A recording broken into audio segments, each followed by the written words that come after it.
Hi viewers, you are listening the Alpha King's Untold Stories, romantic audiobooks that will make your heart race and you will enjoy it a lot. Don't forget to subscribe for more enchanting love tales. Chapter 1: The Fire in the Square. The mist over Pinefall wasn't gentle.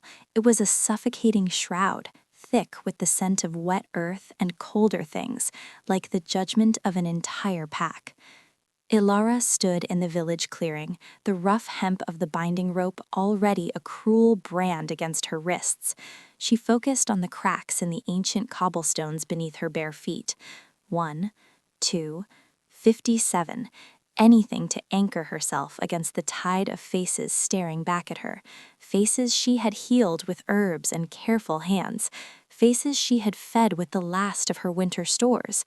Now they were twisted with a fear that had long since curdled into hate. A voice, thin and venomous, slithered from the crowd. "Soul thief!" Another, sharper, followed. "Witch!" The words were followed by a glob of spit that landed in the dirt by her toes. Ilara did not flinch, but behind her she felt the tiny, frantic tremors of Leo, his small fingers clutching the worn fabric of her dress like it was the only solid thing in a crumbling world. She angled her body, trying to shield him. "Steady, my little heart," she murmured, the words a secret thread of sound for him alone. "Hold tight to me." "I'm so scared, Ilara," the boy whispered, his breath hitching against her back. "I know, my dearest, I know." Alpha Marcus circled the wooden platform like a predator savoring its catch. His boots were a deliberate drumbeat of doom. 3 years. For 3 long years since he had cast her out, Ilara had survived at the forest's edge, a ghost they tolerated but never welcomed. And now he stood before her again, his eyes the color of a frozen lake. "For 3 years," Marcus's voice boomed, silencing the restless mutters of the crowd, "we showed mercy. We allowed a broken Omega to linger at our borders. We offered scraps of our compassion. And how is our compassion repaid?" He paused, letting the terrible question hang in the damp air. The crowd leaned forward. "It is repaid by betrayal," he roared, "by stealing our future, by snatching our children from their very beds." Ilara lifted her chin. The movement was small, but it felt like lifting a mountain. "I did not steal nothing." The words were quiet, yet they fell into the silence like a clearing of a stone into a still pond. The crack of his hand against her cheek was a thunderclap. White-hot pain blossomed across her face, and the metallic tang of blood filled her mouth. The crowd roared its approval, a sound that was more animal than human. "6 pups!" Marcus shouted, spittle flying. "6 of our young vanished into the night, only to be found curled in your hovel like a litter of lost kittens. You deny this?" She swallowed blood, the coppery taste a promise of her end. "I did not call them. They simply found their way." "Lies!" he bellowed, turning to the villagers, his arms spread wide.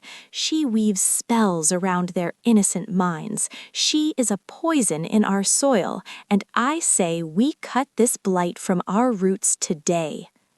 The answering roar was deafening. This was the end she had always felt circling her, the borrowed time finally spent. She just hoped for more of it, more sunrises, more time to see Leo smile, more time to find a true sanctuary, however small.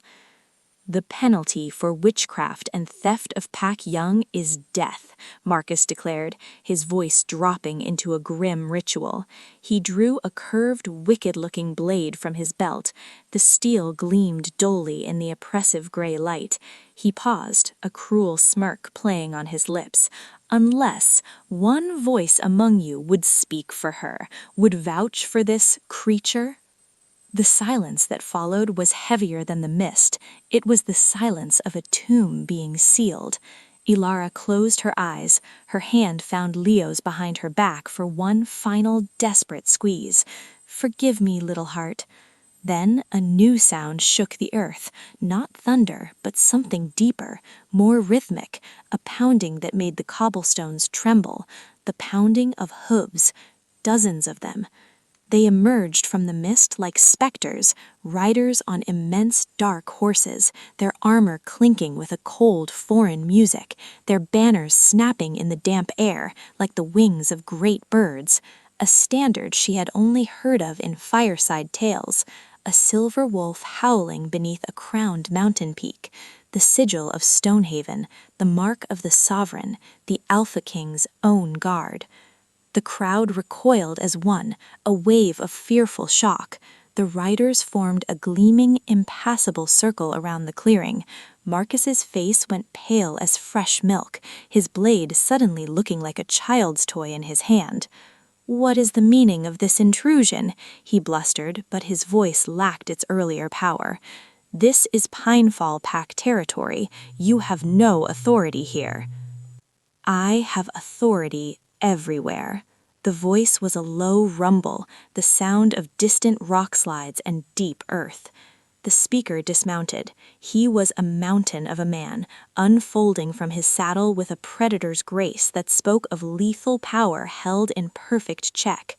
He stood a full head taller than Marcus, his shoulders broad enough to block the weak light. Dark hair, streaked with silver at the temples, was tied back from a face marked by a fierce scar that ran from brow to jaw. But his eyes, they were not the cold, dead gray of Marcus's. They were the color of molten topaz, burning with an intensity that seemed to peel back the layers of the world and see the raw truth cowering beneath. Every wolf in the square dropped to their knees, foreheads pressing to the cold stone in instant submission. Every wolf except Ilara, bound and bleeding, and the child hiding behind her. "Alpha King Kalen," Marcus stammered, executing a clumsy, deep bow. We had no word of your arrival. To what do we owe this honor?" "Clearly you did not," Kalen said, his burning gaze sweeping over the scene, the bound woman, the terrified child peeking from her skirts, the bloodthirsty mob. When his eyes finally met Ilara's, she felt it, a physical jolt, a recognition that had no reason to exist, a pull deep in her core, as if a part of her soul had been straining toward this point, to this man, for a lifetime. He stepped closer to the platform. "I have been tracking a trail for many months," the king stated, his voice dangerously quiet. "Pups disappearing from 5 allied territories, unexplained, without a trace. The path ends here." He was so close now she could see the flecks of darker gold in his fiery eyes. "I came expecting to find a monster." Ilara held his gaze. Defiance was the only armor she had left. "And what do you find, Your Majesty?" Something flickered in those amber depths. Surprise, intrigue, the spark of a complex puzzle being presented. "That," he said slowly, each word measured, "remains to be seen." He turned his head, the movement sharp, toward Marcus. "This woman and the children are now under my protection. I will conduct the investigation." "But the law," Marcus spluttered, taking a step forward. "The law is clear." "Did I ask for your interpretation of the law?" Kalen did not raise his voice. He did not need to.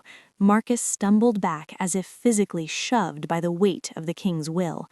"My men will take the children. We will examine all evidence. If she is guilty, she will face the king's justice, not the justice of a frightened mob grasping for a quick solution." He gestured, a slight movement of his hand. 2 warriors moved forward, their knives flashing in the dull light. With quick, efficient strokes, they severed Ilara's bonds.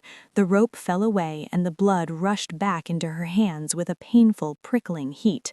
The moment she was free, Leo launched himself from behind her and into her arms, burying his face in her neck, his small body shaking. "Don't let them take me, Ilara! Please, please don't let them take me!" "Hush now, my heart, hush," she crooned, holding him tight, rocking him gently. She was acutely, painfully aware of the Alpha King's piercing stare fixed upon them. "You speak for a child not of your blood with such conviction," Kaelin observed, his voice a low murmur meant only for her ears. "Why does he cling to you so?" Alara met his gaze over Leo's head. Her eyes, though shadowed with exhaustion and fear, gleamed with a ferocity that was entirely her own. "Because I am the only one who ever has." The Alpha King looked at her for a long, silent moment.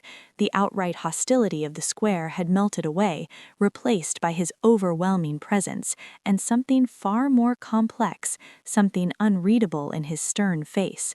"Bring them both," he commanded finally, his voice leaving no room for dissent. "And the other children as well. We make camp at the forest's edge." As the ironclad warriors led her from the platform, Alara dared one glance back at Alpha Marcus. Rage contorted his features, yes, but beneath the rage, stark and clear as poisoned water, was fear, a deep, chilling terror that had nothing to do with the Alpha King's authority. Whatever was happening, it was bigger than a village accusation. And the Alpha King, with his wolf-fire eyes, he now held her fate, and the fate of all the lost pups, in his hands. But what secret was Marcus so terrified would be uncovered, and why did she feel, looking at King Kaelin's broad back, that her long night was only just beginning? Chapter 2. The Camp in the Pines. The king's camp was a world of disciplined order hidden within the whispering pines. It was not the dungeon cell Alara had expected. Instead, she found herself in a spacious tent warmed by a glowing brazier, soft furs spread like a promise of comfort she no longer trusted, on the ground. Leo had collapsed into an exhausted sleep almost the moment she laid him down. The other children, 3 boys and 2 girls with wide, haunted eyes, had flatly refused to be parted from her. They now sat in a silent cluster around her, leaning against her legs and side, as if she were a lone tree in a storm. "They cannot bear to be more than an arm's length from you." A dry, observant voice came from the tent entrance. An older woman with iron-gray hair braided tightly back and eyes like polished flint stood there, a healer's satchel in her hand. "I am Idris, the king's physician. He asked me to see to your injuries." "I am fine," Alara said automatically, though her body sang a ragged chorus of aches, her throbbing cheek, her raw wrists, the deep blossoming pain in her side where a well-aimed kick had landed. "You are bleeding from your mouth, your wrists are scraped to the flesh, and you are holding your ribs in a way that suggests someone, likely Marcus, decided to use his boots.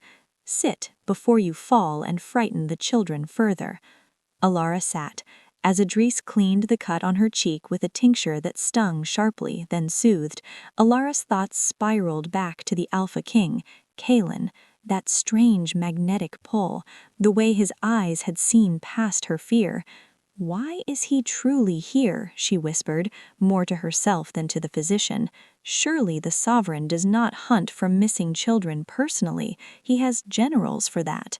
Idris's hands stilled for a fraction of a second, the only sign that the question mattered. "These are not ordinary disappearances, girl. The pups taken, they were not random. One was the nephew of the South Alpha.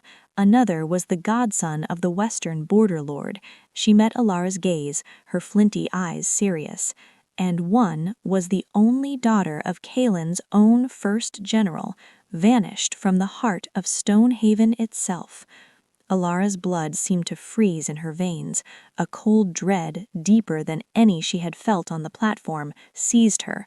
"I did not take them. I swear on my life, on Leo's life, I did not." "I believe you," Idris said softly, resuming her work, wrapping Alara's wrists with clean, soft linen. "I have seen those who harm children. Their eyes are empty or they burn with a sick fire. They do not look at them the way you do," she nodded, toward the cluster of sleeping and watchful young ones. "And children, especially frightened children, do not trust so completely. They see what adults refuse to see." Before Alara could ask what that meant, the tent flap opened and Kaelin filled the entrance. Idris bowed her head and slipped out, leaving them in a silence that felt heavier than the wool of the tent walls.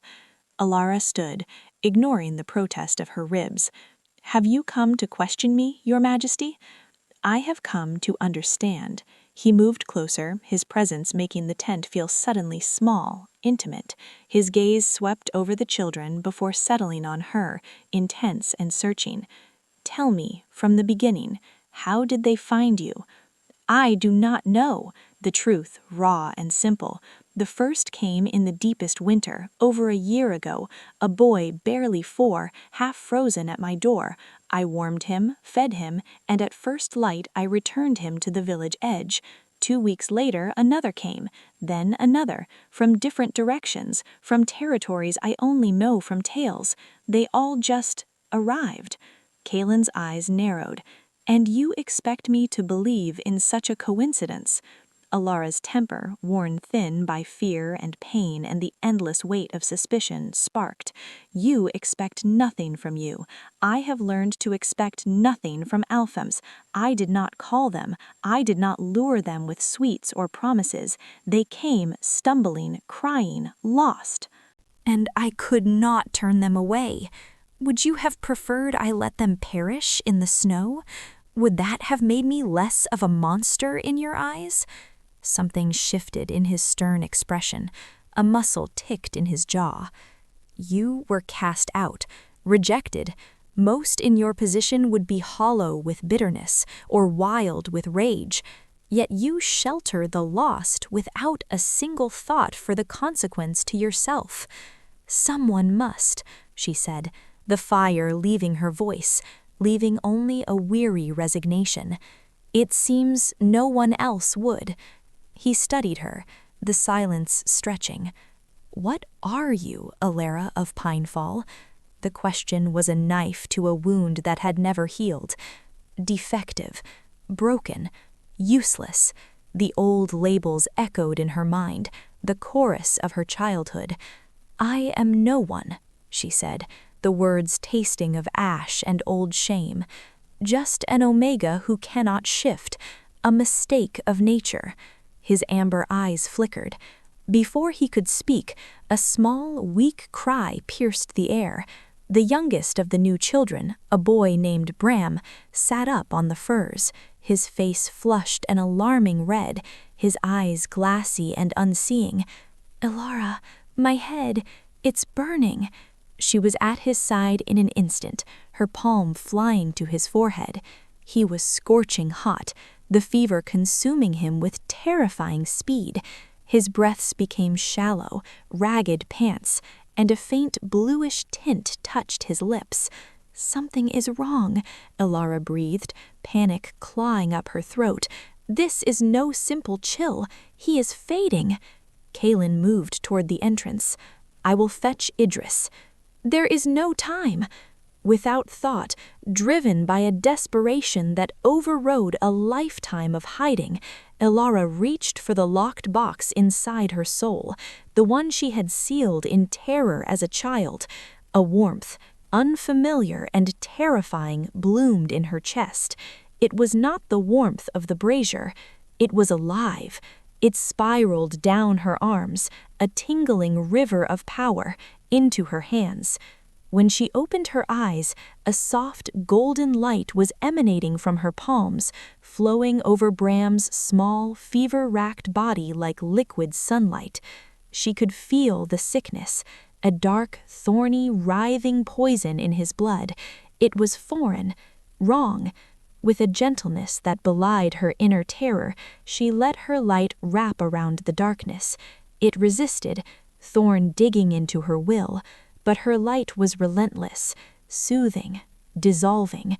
The darkness unraveled like rotten thread. Bram's breathing eased, the terrible rasp softening. The bluish tint faded from his lips. He sighed, a small, peaceful sound, and slipped into a natural sleep, the raging fever broken. The light faded from her hands. Alara looked up, trembling violently, to find Kalen utterly still. He was not at the entrance. He was 3 paces away, frozen, his molten gaze fixed on her hands, his expression of sheer, stunned disbelief. He had seen everything. "Please," the word was a broken sob. She curled her hands into fists, as if she could hide what they had done. "Please do not tell anyone. I have never used it to harm. I swear on all I hold dear. I only ever wanted to help, to heal. It is why they cast me out. They called it an abomination."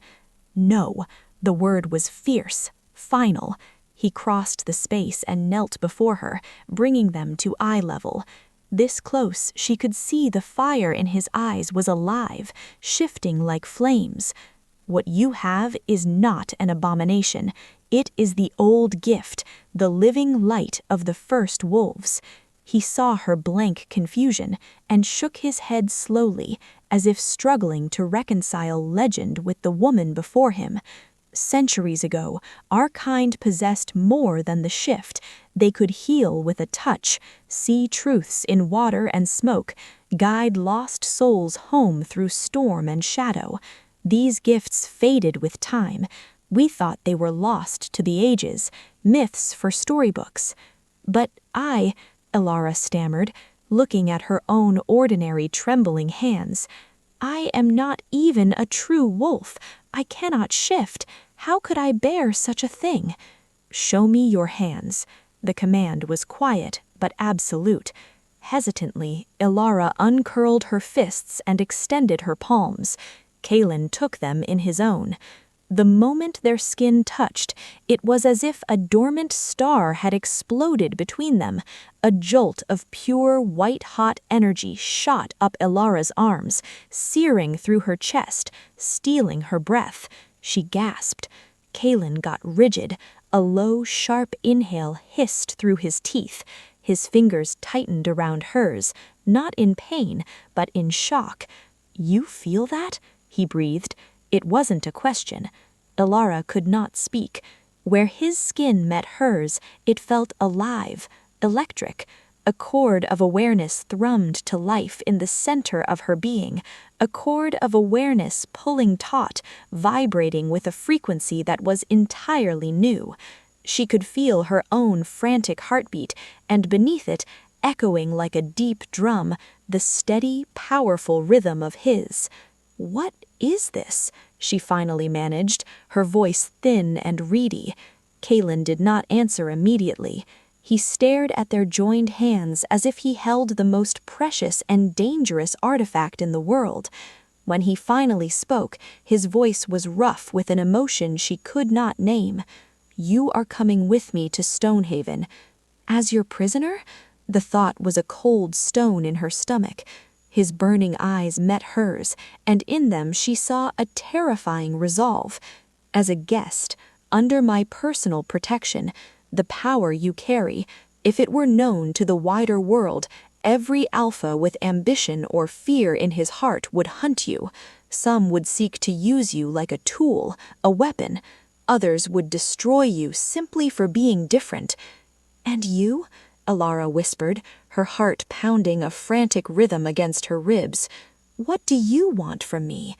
Something profound and unreadable flickered in his gaze, a war between awe, duty, and something else, something deeper and more primal. "I do not know yet." He released her hands carefully, as if letting go of a live coal, and stood.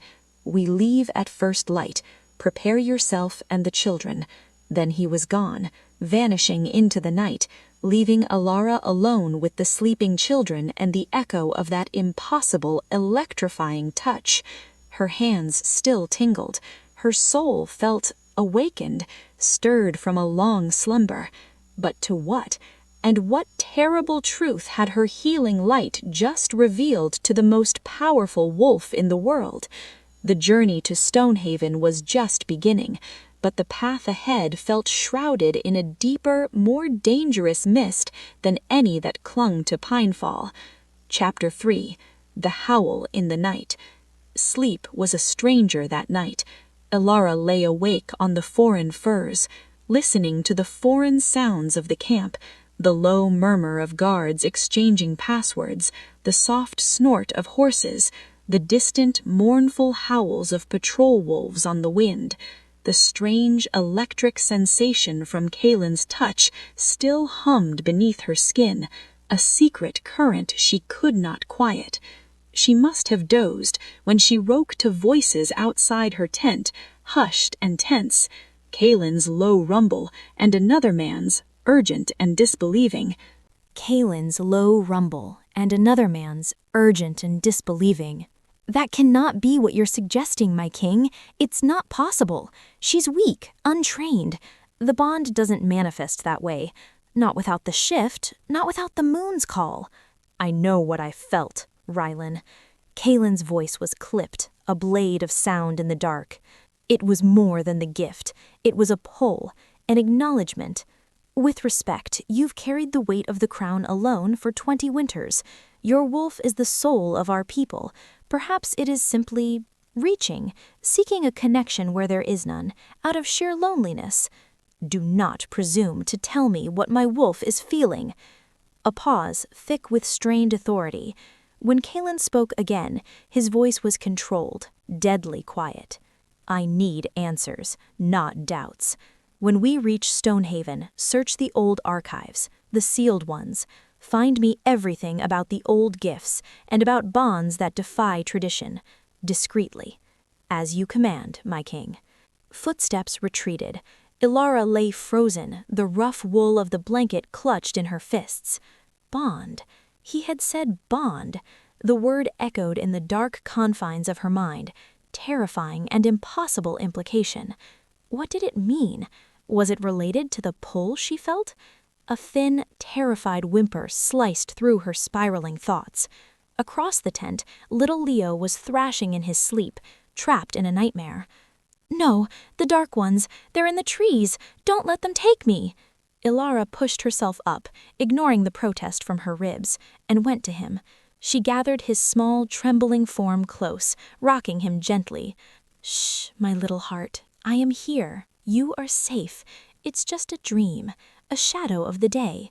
They were chasing me, he sobbed into her neck, his tears hot against her skin. They didn't have faces, just cold and a smell like dead leaves. The tent flap moved.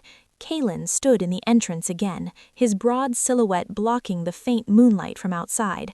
His eyes swept the space, instantly alert for a threat, before landing on Ilara and the weeping child.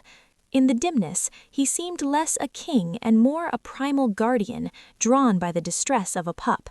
The nightmares, Ilara said softly, smoothing Leo's hair. They come nearly every night since he found me. Since before, I think, he just couldn't voice them. Kaelin entered slowly, his movements deliberate so as not to startle. He knelt beside them, his immense presence somehow both overwhelming and deeply calming. Leo's cries softened into hiccups. He blinked up at the Alpha King, tears clinging to his lashes like diamonds. "You're the King Wolf," he whispered, awestruck and afraid. "Are you going to send me away?" Something in Kaelin's hardened expression gentled, a crack in the stone facade that took Ilara's breath away. "No, little one. I am going to make sure no one and nothing can send you away ever again. Promise?" Kaelin's gaze lifted from the child to Ilara. In the half-dark, his amber eyes seemed to emit their own soft glow.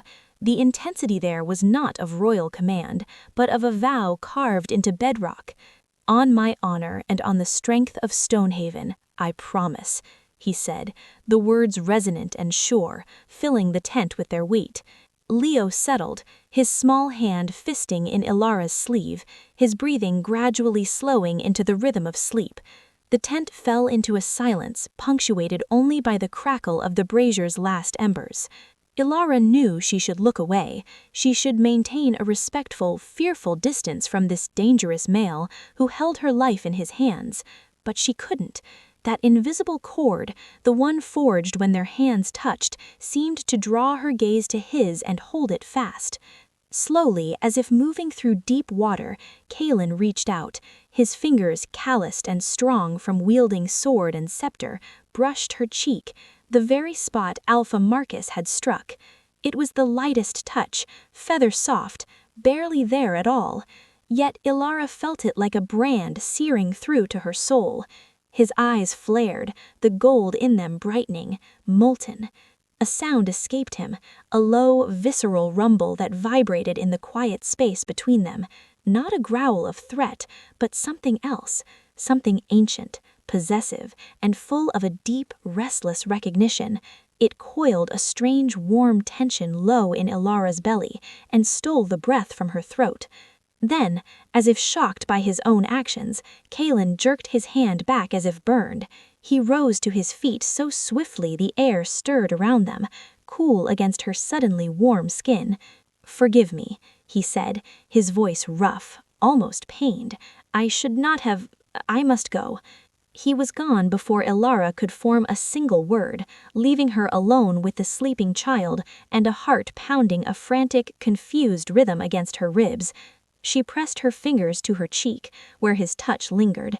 The skin was warm, alive, and beneath it, in the very core of her being, something pulsed in answer to his retreating presence, something that felt less like an ending and more like a beginning she was utterly unprepared for.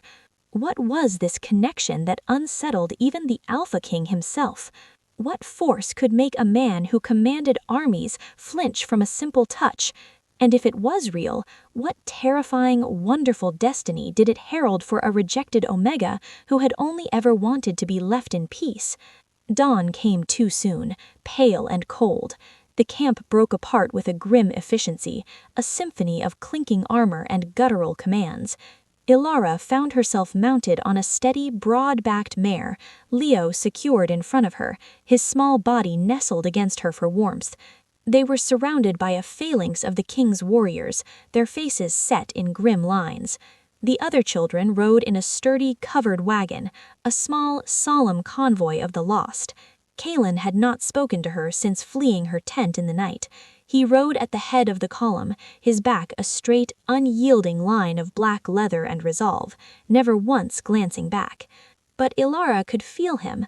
That was the bewildering part of this new reality. It was as if that invisible thread woven between them had grown stronger, more tangible. When he shifted in his saddle, a faint ache bloomed in her own muscles. When a cloud passed over the sun and his mood seemed to darken, contemplative, shadows gathered at the edges of her own mind. It was intimate. It was terrifying.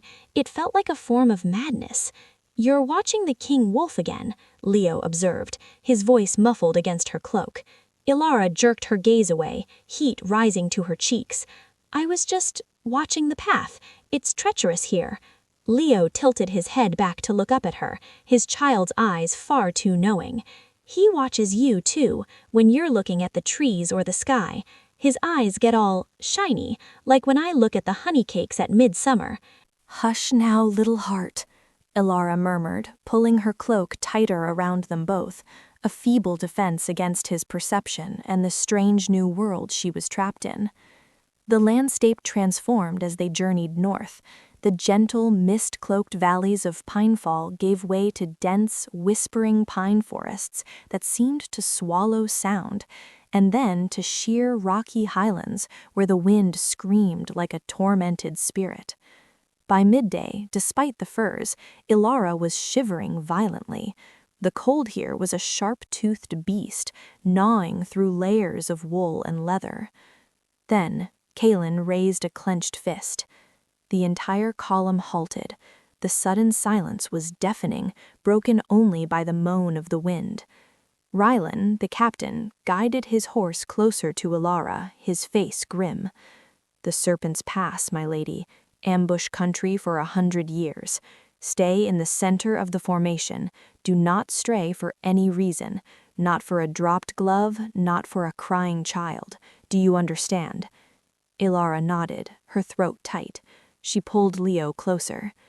The attack did not erupt with a roar. It flowed.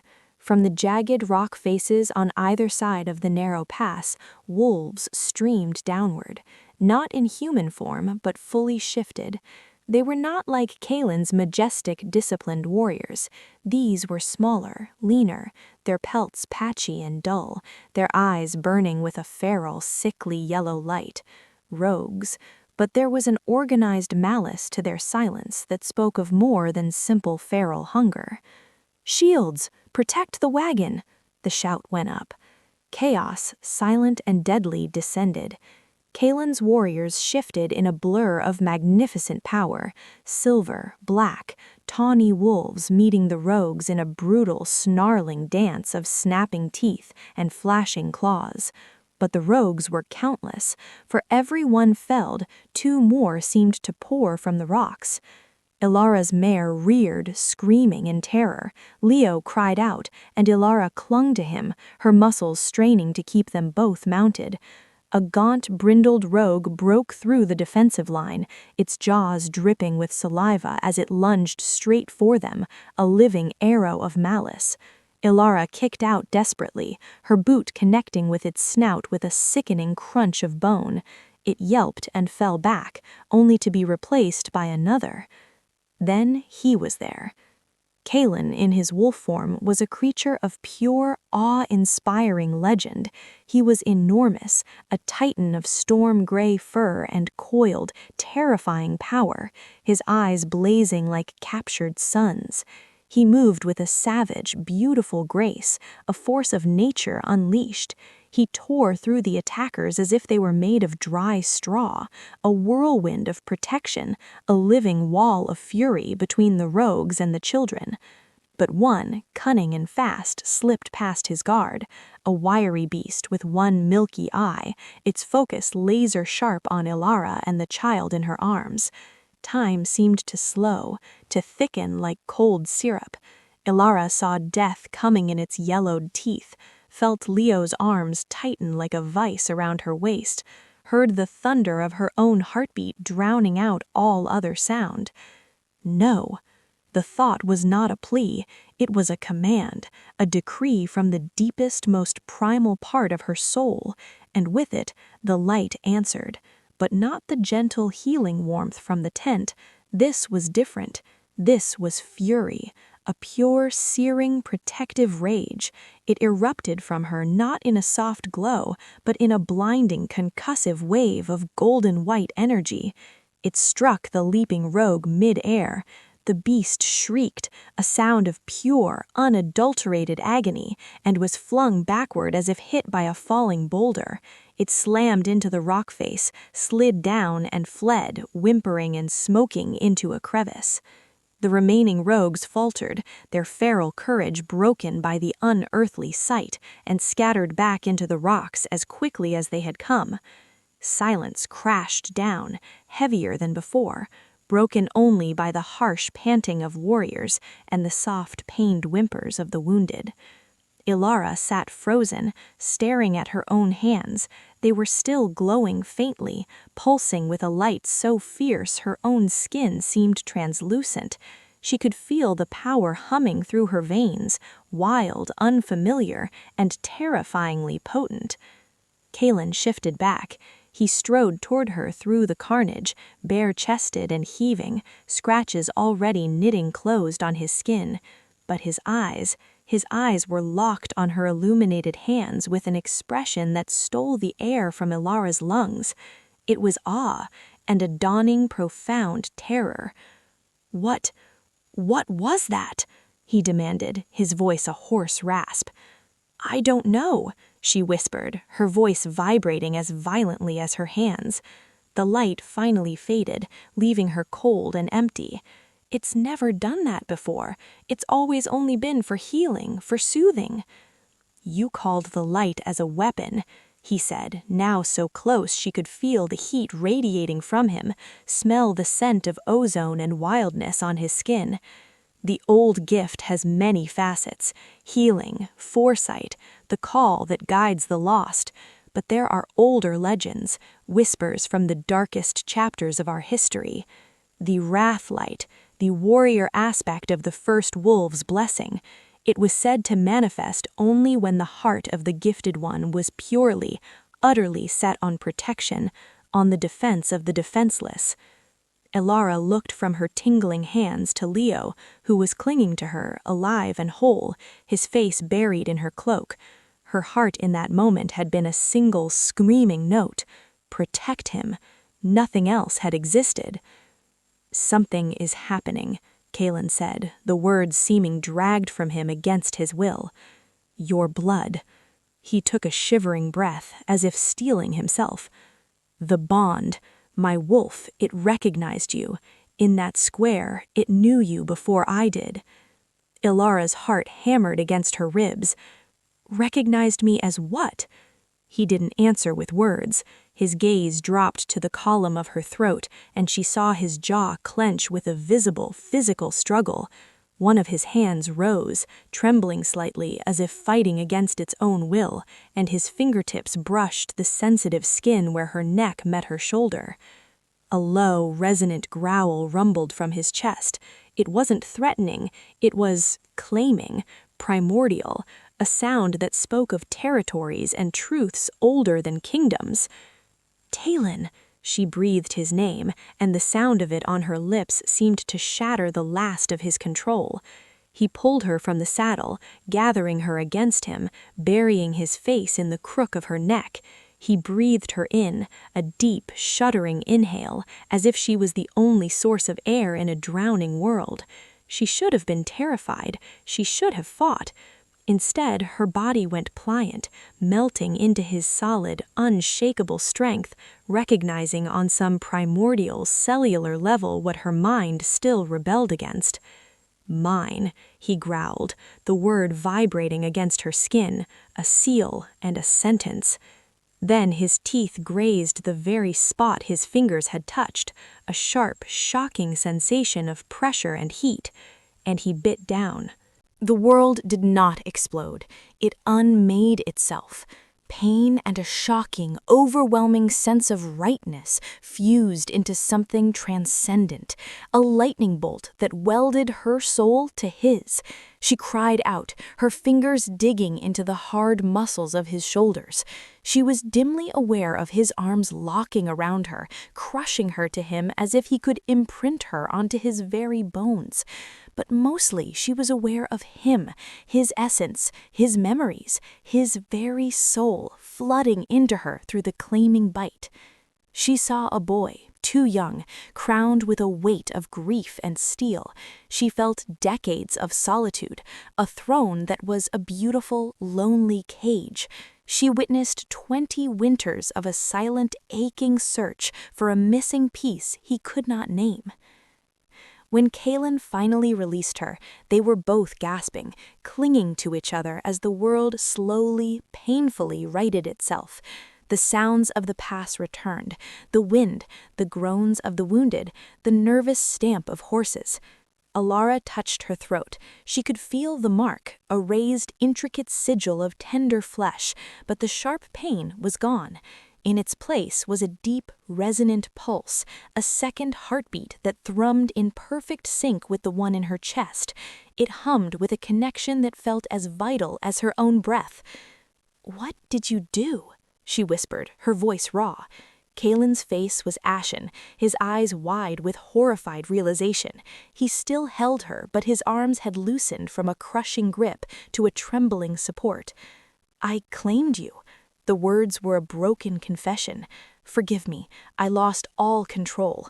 My wolf, it has never overruled me so completely.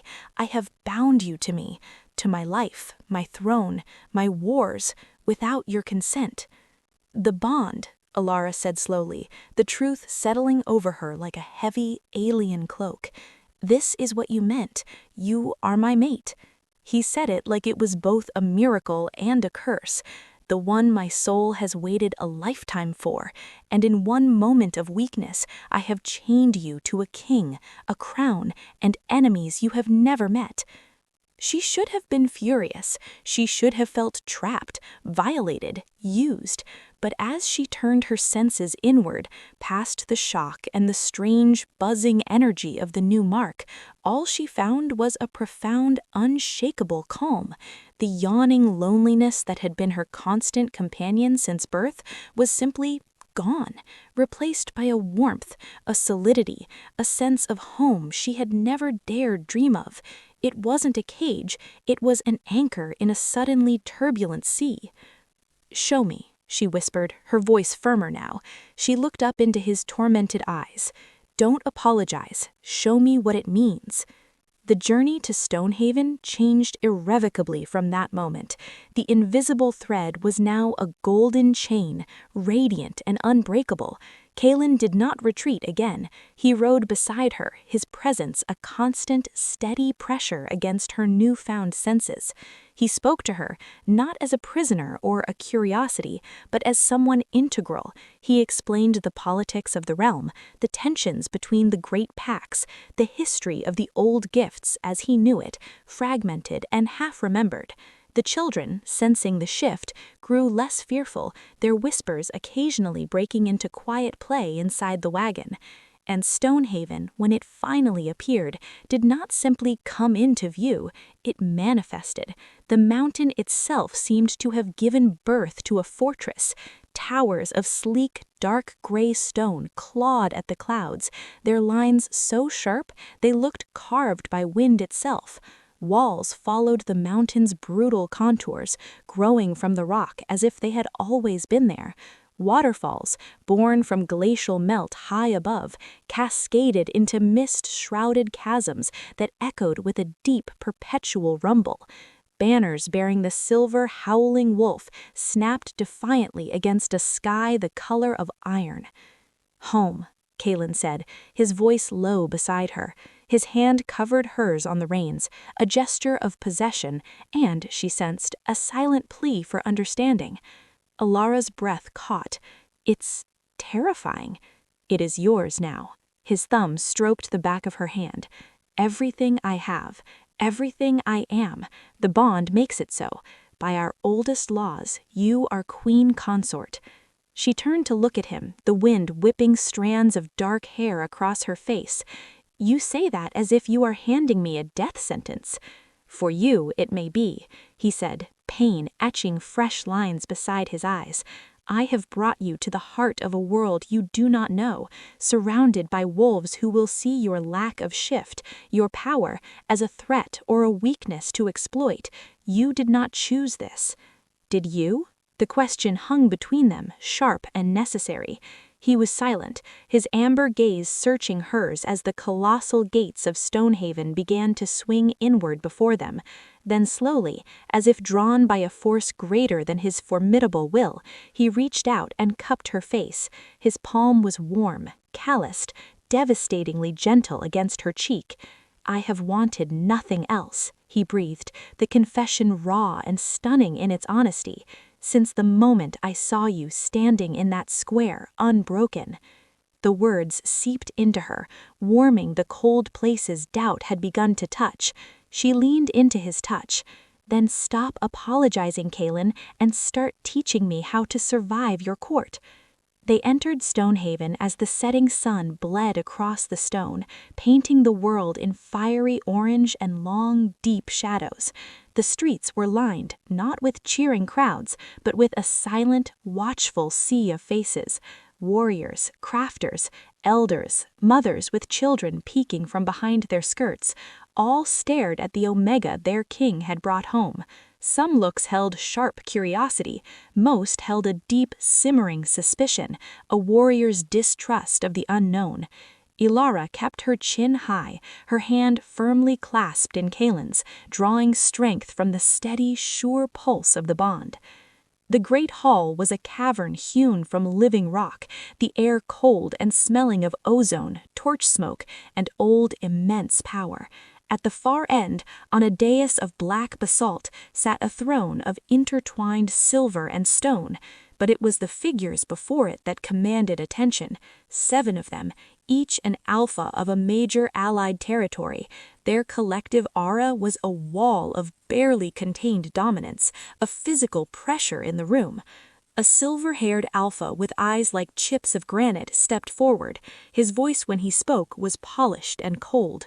"My king, word reached us of events in Pinefall and on the road. We must ask, is it true? You have bonded with an Omega from a border pack, one who, the rumors say, cannot take her true form. It is true, Alistair. Kaelin's voice did not boom, it simply filled the vast space, leaving no room for argument. He did not let go of Alara's hand. Alara is my fated mate, recognized by the oldest magic and sealed by sacred bond. You will afford her the respect owed to your queen. A ripple of disbelief moved through the council. A younger alpha, with a handsome, sharp face and eyes as dark and mocking as a raven's, let out a short, derisive laugh. "Forgive me, my king, but surely you see the difficulty. She is unbonded to the moon, a void where a wolf should be. The bloodlines of Stonehaven have never been so diluted. The stability of the realm." "The stability of the realm," Kaelin interrupted, his voice dropping to a deadly quiet that silenced the hall, "will be secured, not weakened." He released Alara's hand and took a single step forward, his presence expanding to dominate the room. She carries the old gift, the living light, healing magic thought lost. I have witnessed it with my own eyes. Silence. Absolute, stunned silence. Alistair blinked. "The old gift? That is a children's tale." "Is it?" Kaelin's gaze swept the council. "She unmade a rogue ambush in the Serpent's Cass with light from her hands. She healed a mortal sickness in a child with a touch. She is not a defect. She is a blessing our ancestors prayed for, returned to us when we are too blind to see our own fortune." A new, oily voice slithered from the back of the hall, cold as a serpent moving over stone. "Then she must be studied, contained. Such power cannot be left to wander, unattended." Ice water flooded Alara's veins. She knew that voice. Alpha Marcus stepped from the shadows near a great stone pillar. He had shed his pinefall furs for finer, darker robes, but the malice on his face was the same, now polished with a veneer of smug satisfaction. "What is he doing here?" Alara's voice rang out, clear and cold in the vast space, surprising even herself. Alistair cleared his throat, his tone diplomatically neutral. "Alpha Marcus invoked the right of petition. Any territorial alpha may bring a grievance directly to the Sovereign's Council. He arrived ahead of you, with formal accusations. Theft of pack young, use of forbidden magic to ensnare minds." Of course, the pieces clicked with a sickening finality. Marcus had not given up. He had simply moved his game to a grander, more dangerous board. "Lies," Kaelin snarled, stepping partially in front of Alara. "I have investigated. The children were drawn by her gift, a call they could not resist. She protected them when his pack would have murdered them for it." "Pretty words," Marcus smiled, a thin, unpleasant stretching of his lips. "The bond, was it freely given, or was it compelled by the very sorcery that stole our pups? The council must ask, who truly holds the leash?" "That is not true." "Then prove it." Marcus spread his hands, the picture of reasonable doubt. "Submit her to examination by the council's own lore-keepers. Let them verify the nature of this gift. Let them ensure it is pure, and not a corruption born of shadow, masquerading as light." Alara felt Kaelin's fury through the bond, a white-hot inferno threatening to blaze out of control. She felt him preparing to refuse, to fight the entire council for her. But she saw their faces. She saw the seed of doubt Marcus had planted taking root, sprouting into wary calculation. Her presence here threatened their old order, their traditions, their concepts of strength. Her power was an unknown, and unknowns, to wolves who valued pack and predictability above all, were to be feared. If she refused, they would always wonder. They would always see her as Marcus painted her, a witch, a thief, a manipulator who had bewitched their king. Kaelin's rule, his authority, would be forever undermined by whispers about his mate. She took a deep, steadying breath. The warmth of the claiming mark on her neck pulsed, a silent anchor. "I will do it," she said, her voice carrying through the silent hall. Kaelin spun to face her. "Elara, no! You do not have to submit to this." "If I refuse," she interrupted softly, meeting his tortured gaze, "the doubt will never die. The fear will fester. Let them see, Kaelin. Let them look with all their learning and their spells. Let them know what I am." The examination was set for dawn the next day. That night, in the lavish, echoing chambers that were now hers, a room of tapestries and furs and a window that looked out over a dizzying drop into a misty abyss, Elara could not sleep. She paced the cold stone floor, her mind racing. Near midnight, her chamber door opened without a knock. Kaelin stood there, still in his day clothes, his face drawn with a fatigue that went deeper than the body. "You should be resting," he said, his voice gravelly with exhaustion. "So should you." He crossed the room in 3 strides and pulled Elara into his arms without ceremony. Elara went willingly, pressing her face against the solid wall of his chest, breathing in the scent that was uniquely his, cold stone, winter pine, and a warmth like a banked forge. The bond sang between them, a quiet hum of connection that soothed her frayed nerves. "I will not let them hurt you," he murmured into her hair, his arms tightening. "I know," she believed him with every fiber of her being. They stood like that for a long time, 2 souls clinging together in the eye of a gathering storm. When Kaelin finally guided her to the great bed, he did not leave. He sat on the edge, his large hand enveloping hers. "Sleep, Elara," he whispered. "I will stay until you do." She lay down, and true to his word he remained. His presence was a shield against the shadows of the unknown fortress. As she finally drifted into a fitful sleep, she heard him whisper words in the old tongue, a low, rhythmic chant that sounded like both a prayer for protection and a vow of unwavering devotion. It was the last sound she heard before dreams took her, dreams not of wolves or light, but of deep, still water, and of something vast and ancient stirring in the imaginable depths below, awakened by the echo of her power. What had her light truly called forth, and what, in the cold light of dawn, would the lore-keepers see when they peered into her soul?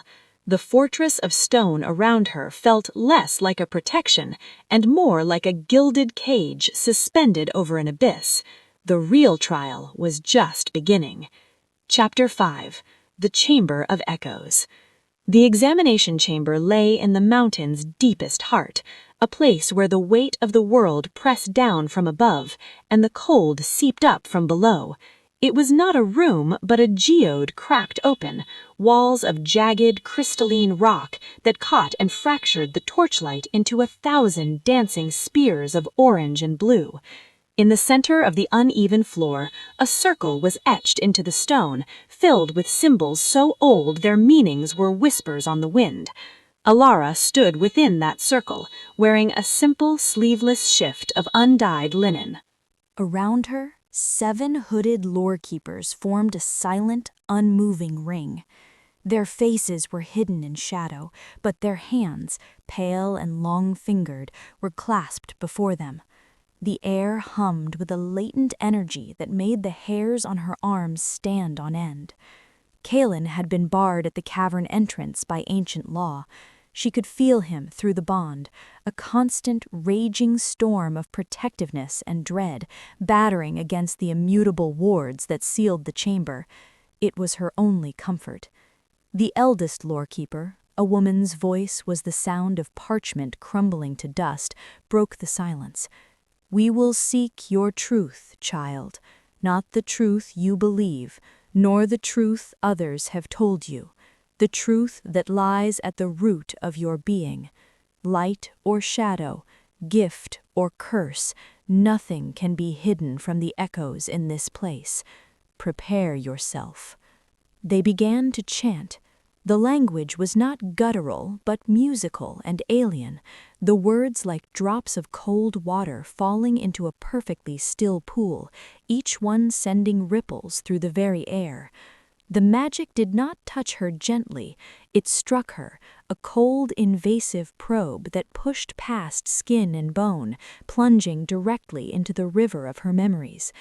She gasped, her knees buckling as visions were dragged to the surface, not as she remembered them, but raw and unfiltered. Her mother's tear-stained face, not of sadness, but of terror, the day a cut on Alara's own hand sealed itself before her eyes. The cold, empty look in Alpha Marcus's eyes as he held a council of elders, declaring her an aberrance before the entire pack. The first lost child, a girl named Anya, shivering on her doorstep in a blizzard, her eyes holding a knowledge far too old for her years. The warmth of Leo's absolute trust as he fell asleep in her arms, calling her the only home he'd ever known. "She has known profound rejection," one lore-keeper intoned, his voice echoing oddly in the crystalline space. "Isolation, cruelty born of fear. Yet she did not become cruel," another softer voice observed. "She turned her isolation into sanctuary, her otherness into a harbor." The probing deepened, seeking past memories, into the core of her power. It was no longer a search, it was an excavation of her soul. Ilara cried out as the old gift within her surged in response, a sleeping giant rudely awakened. Golden light, pure and defiant, erupted from her, not from her hands this time, but from her very being, flooding the crystalline chamber with a brilliance that made the torches seem like dying embers. "There!" the eldest lore-keeper breathed, a note of shock piercing her detached monotone. "There it is, the living light. It is no myth, it breathes." But the chanting did not stop. It shifted, rising in pitch and complexity, becoming a key searching for a lock Ilara did not know she possessed.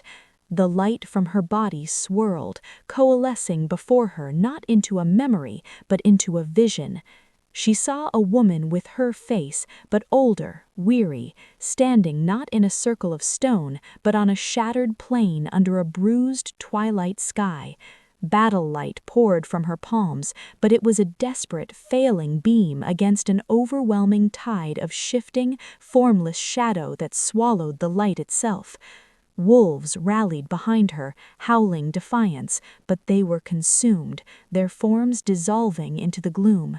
Cities of stone and timber burned with a cold, dark fire. The air was filled with the soundless screams of children. And through the chaos a prophecy thundered in a chorus of voices that were both one and many, ancient and terrifyingly immediate. When the silver moon drinks the sun's last light, and the lost ones gather from the endless night, when the light-bearer claims the empty throne, a truth long buried shall be known. Not light to fight the dark's descent, but two lost halves together bent, to mend the tear, to make the whole, or shatter utterly heart and soul.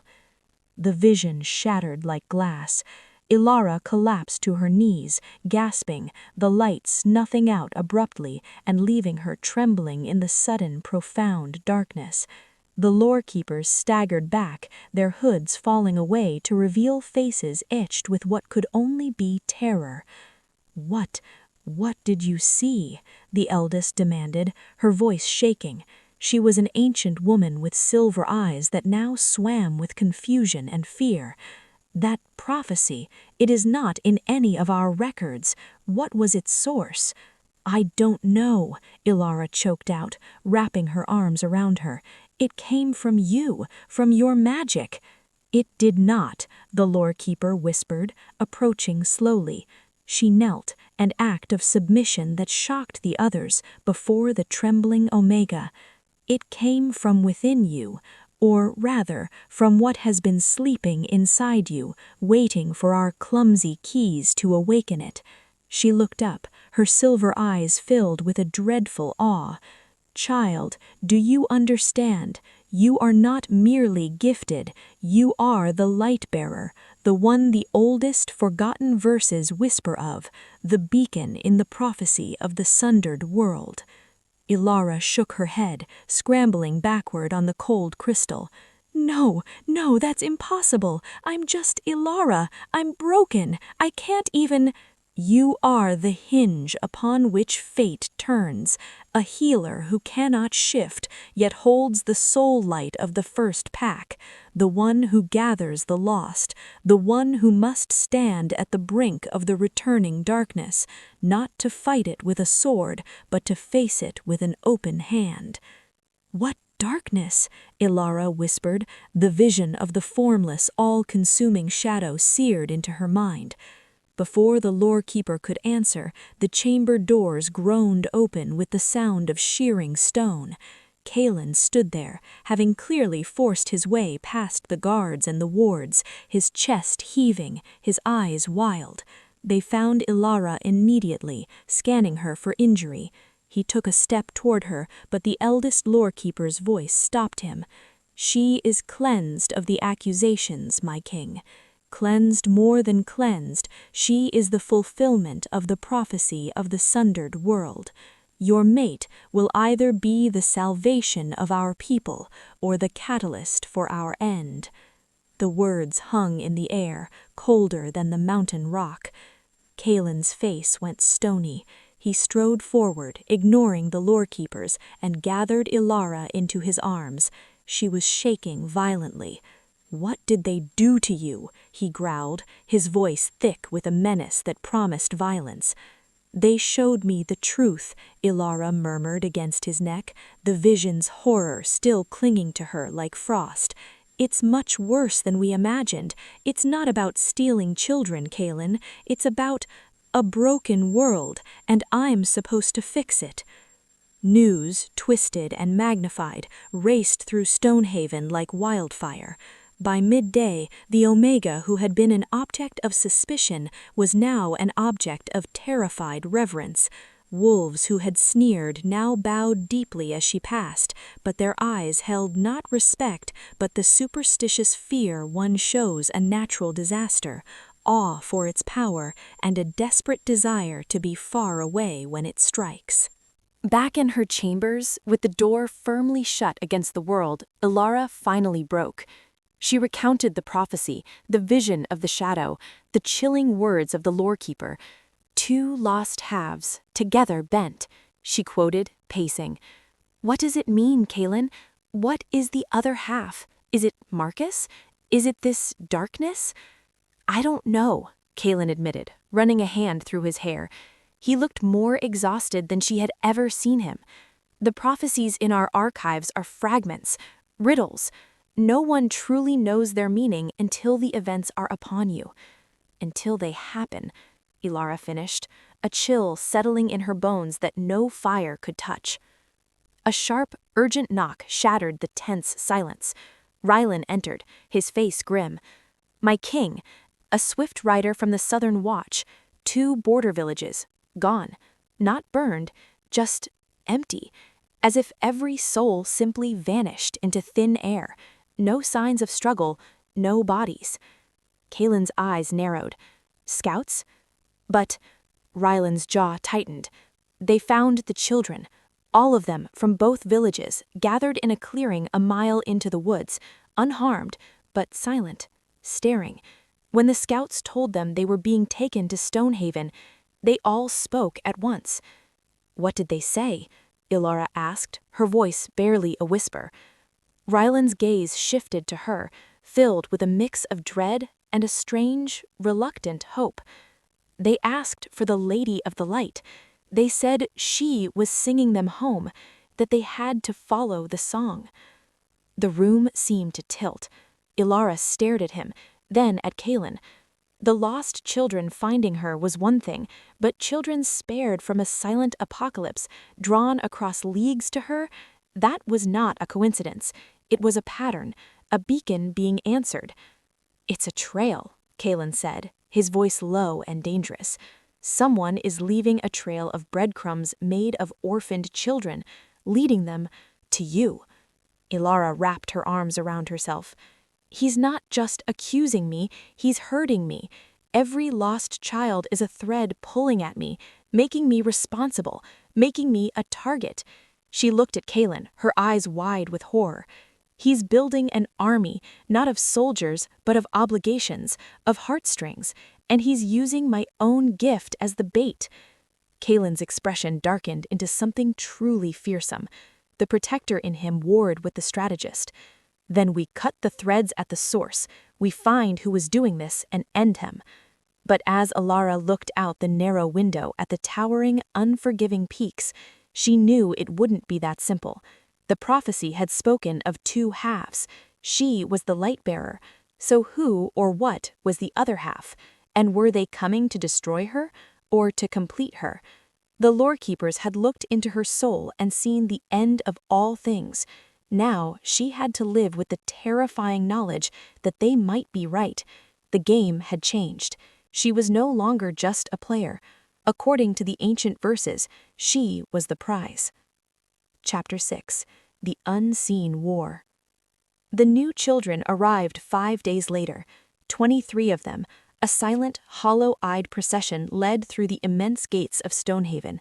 Their clothes were travel-stained, their faces pale, but they were physically whole.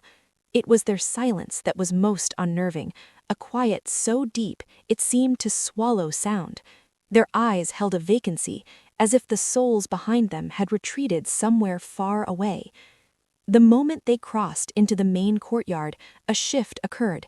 As one, their vacant gazes lifted, scanning the battlements, the soaring towers, the gathered crowd of curious and anxious warriors. Then they saw her. Ilara stood on the steps of the great hall, Kaelin a solid, protective presence at her shoulder, his hand resting on the pommel of his sword. She felt the pull before she saw it, a faint psychic tug, like 24 tiny hooks embedded in her spirit, gently, insistently, drawing her toward them. The children moved as if sleepwalking, parting the stunned crowd without a word, their small feet carrying them unerringly up the stone steps until they stood in a ragged, silent semicircle before her. The smallest, a girl with hair like black silk, reached out a hand, so pale it seemed translucent, and clutched the fabric of her dress. "You're here," she whispered, her voice rusty from disuse. "We heard the song. In the quiet place, after the grown-ups went away, we heard you singing us home." A boy, older, with eyes the color of a winter sky, nodded slowly. "They didn't hurt us, they just looked. And then they said we were marked, that we belonged to the singer of dawn, that we were expected." Ilara's breath caught. She knelt, bringing herself to their level, her heart breaking at the emptiness in their faces. "You are safe now," she said, her voice thick with emotion. But the words felt hollow, a bandage on a wound she couldn't see. She looked past them, meeting Kaelin's plumb gaze. Expected. The word was a shackle, a promise of more to come. He gave a short, sharp nod to Idris and a team of caregivers, who gently began to usher the children away toward the healing halls. The girl with the black silk hair refused to let go of Ilara's dress until Ilara pried her fingers loose with a gentle touch and a promise to visit soon. That night, the pain began. It started as a deep, resonant ache in her bones, a familiar thrum she'd known whole life, the dormant wolf, the absent part of her, sleeping. But then it changed. The ache sharpened, splintered, became a white-hot agony that lanced from her marrow outwards. It centered on the claiming mark at her throat, which pulsed with a feverish, angry heat, as if rejecting something. Ilara woke with a choked gasp, her body arching off the bed. She tried to scream, but her breath was stolen, her lungs seizing. Her bones felt like they were grinding themselves to dust inside. "Ilara!" Kaelin was there in an instant, summoned by the bond's shriek of agony. His hands were on her shoulders, his face pale with terror in the moonlight. "What's happening? Talk to me." She couldn't. All she could do was burn. Through the haze of torment, a new, terrifying awareness dawned. Something was fighting to be born, something caged and furious and ancient, her wolf. After 25 winters of silence, of being told she was empty, her wolf was finally, violently trying to answer the call of the moon screaming in her blood, and it was killing her. The gift is fighting the transformation, Idris explained to Kaelin on the second night, her voice strained with exhaustion. The living light recognizes the shift as a catastrophic injury to her stable form. It keeps trying to repair what the change is trying to break. They are at war inside her. Her body is the battlefield. Kaelin, who had not left the chamber, looked ravaged. Then stop the healing. Let the shift happen. We cannot, Idris said, her face grave. The gift is not a tool she wields. It is an instinct, a part of her soul. It will not stop trying to save her, even if saving her means preventing her from becoming what she is meant to be. Even if it kills her, Kaelin finished, the words a death sentence. Through the bond, a frayed, fragile thread in the storm of her pain, Ilara felt his anguish. It was a second heartbeat of pure despair. She wanted to comfort him, to tell him she was fighting, but her world had narrowed to a single, endless point of suffering. On the third morning, the pain receded like a vicious tide pulling back, leaving her wrecked and trembling on the shore of consciousness. She could open her eyes. The world swum into focus, blurry and too bright. Kaelin was beside her instantly, a shadow with burning amber eyes. "Ilara, can you hear me?" "Yes," she croaked, her voice a stranger's. Her body felt like one massive, tender bruise. "Your wolf tried to emerge," Kaelin said, his hand finding hers, his touch infinitely gentle. "But your gift fought it. You've been trapped between states for 3 days." 3 days. The world had kept turning. Panic, faint but persistent, stirred. The children, the new ones, are they... "Leo has barely left their side," Kaelin said, a ghost of a smile touching his lips, though his eyes remained shadowed. "He's appointed himself their guardian, tells them stories. He's surprisingly fierce for one so small." Despite everything, Ilara felt a weak flutter of warmth. Her little heart. "There's more." Kaelin's expression darkened again. "While you were suspended, we intercepted a messenger from Marcus to one of the Southern Alphas. He talked under persuasion." "What did he say?" Ilara forced herself to focus. "Marcus is not acting alone. He's a pawn, a loud, useful pawn for something called the Twilight Choir." Kaelin spat the name like a curse. "An ancient sect that believes the old ways were a mistake, that the separation of gifts from the shift, the relegation of the old powers to myth made us weak. They believe a time of purification is coming, a cleansing shadow, and they seek to guide its arrival." Ilara's mind, still sluggish, pieced it together. The prophecy, 2 lost halves. They think I'm one half, and they want to control the other? Worse. Kaelin's jaw was a hard line. "They believe your light is the key to awakening whatever this shadow or cleansing is, that your power can summon it or control it." The chill that had been in her bones since the Lorekeeper's chamber deepened into a permanent frost. The children, left alive, marked. "And the children? Why leave them for me?" "Guilt," Kaelin said, the word bitter. "Leverage. Every orphaned pup is a chain on your conscience, a weight on your soul, a reason for you to engage, to seek them out, to walk willingly into their grasp when they finally call." He looked at her, his eyes haunted. "They're weaponizing your compassion, Ilara." Fury, hot and clean, cut through Ilara's exhaustion. It was a spark in the utter darkness of her fatigue. "Then we end it. We find this choir, we find Marcus, and we stop them." "You can barely sit up." "Then help me sit up." She gripped his arm, her determination lending her a shred of strength. "Those children are under my protection now. I will not let their pain be used as a weapon against them, or against me." She met his gaze, her own still weak but blazing with a new fire. "I will not be their key." Kaelin stared at her for a long, silent moment. Then, slowly, a true smile, one that reached his exhausted eyes and transformed his face, softened his harsh features. "Have I told you," he said, his voice softening into something wondrous, "that you are the bravest person I have ever known?" The words did not strike her like lightning, they settled over her like the first warm ray of sun after an endless frozen night. Through the bond she felt the truth of them, not as a sudden revelation but as a fundamental, unchanging fact, as solid as the mountain beneath them. "No," she whispered, tears pricking her eyes. "You are," he said, cradling her face as if she were made of the finest, most precious glass. "Your courage terrifies me, your compassion baffles our enemies. You gather the lost not with force, but with a quiet song I cannot hear." He brushed a tear from her cheek with his thumb. "You make me want to be a king worthy of such a queen." Tears spilled over, tracing paths through the pallor of her cheeks. "I love you too," she said, the words freeing, a truth she had known in her soul since the moment he bit down, claiming her. "Even though you are infuriatingly overprotective, and you have a terrible habit of confessing things when I'm half dead." He kissed her then. It was not a kiss of passion, but of reverence, a seal, a promise, a silent vow against the darkness gathering at their gates.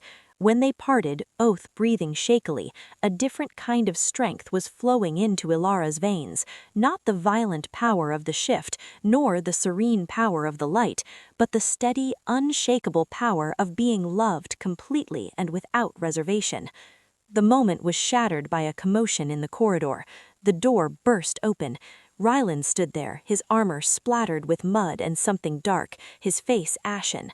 "My king, Marcus's forces, they're not hiding anymore. They march on the lower valleys, gathering allies. A host, at least 2,000 strong, will be at our outer defenses by tomorrow's dusk." "Composition? Do they have siege equipment?" "Standard infantry, but something else." Ryland's throat worked as he swallowed. "The outrider reports shapes moving with the army, not wolves, shadows that move against the wind. They drain the light of the torches of our scout parties. Men report a cold that enters the bones and a despair that saps the will to fight." "Shadow walkers," Kaelin breathed, the myth becoming reality in his commander's report. So the Twilight Choir shows its hand. Ilara forced herself to stand, her legs trembling but holding.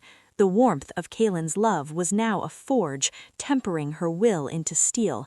"Then I must be on the walls." "Absolutely not," Kaelin whirled on her. "You are not ready. You are still recovering. Your power is unstable." "The prophecy said I would stand at the brink. Maybe this is the brink. Those children didn't find me by accident, Kaelin. I was meant to be here, with you, for this."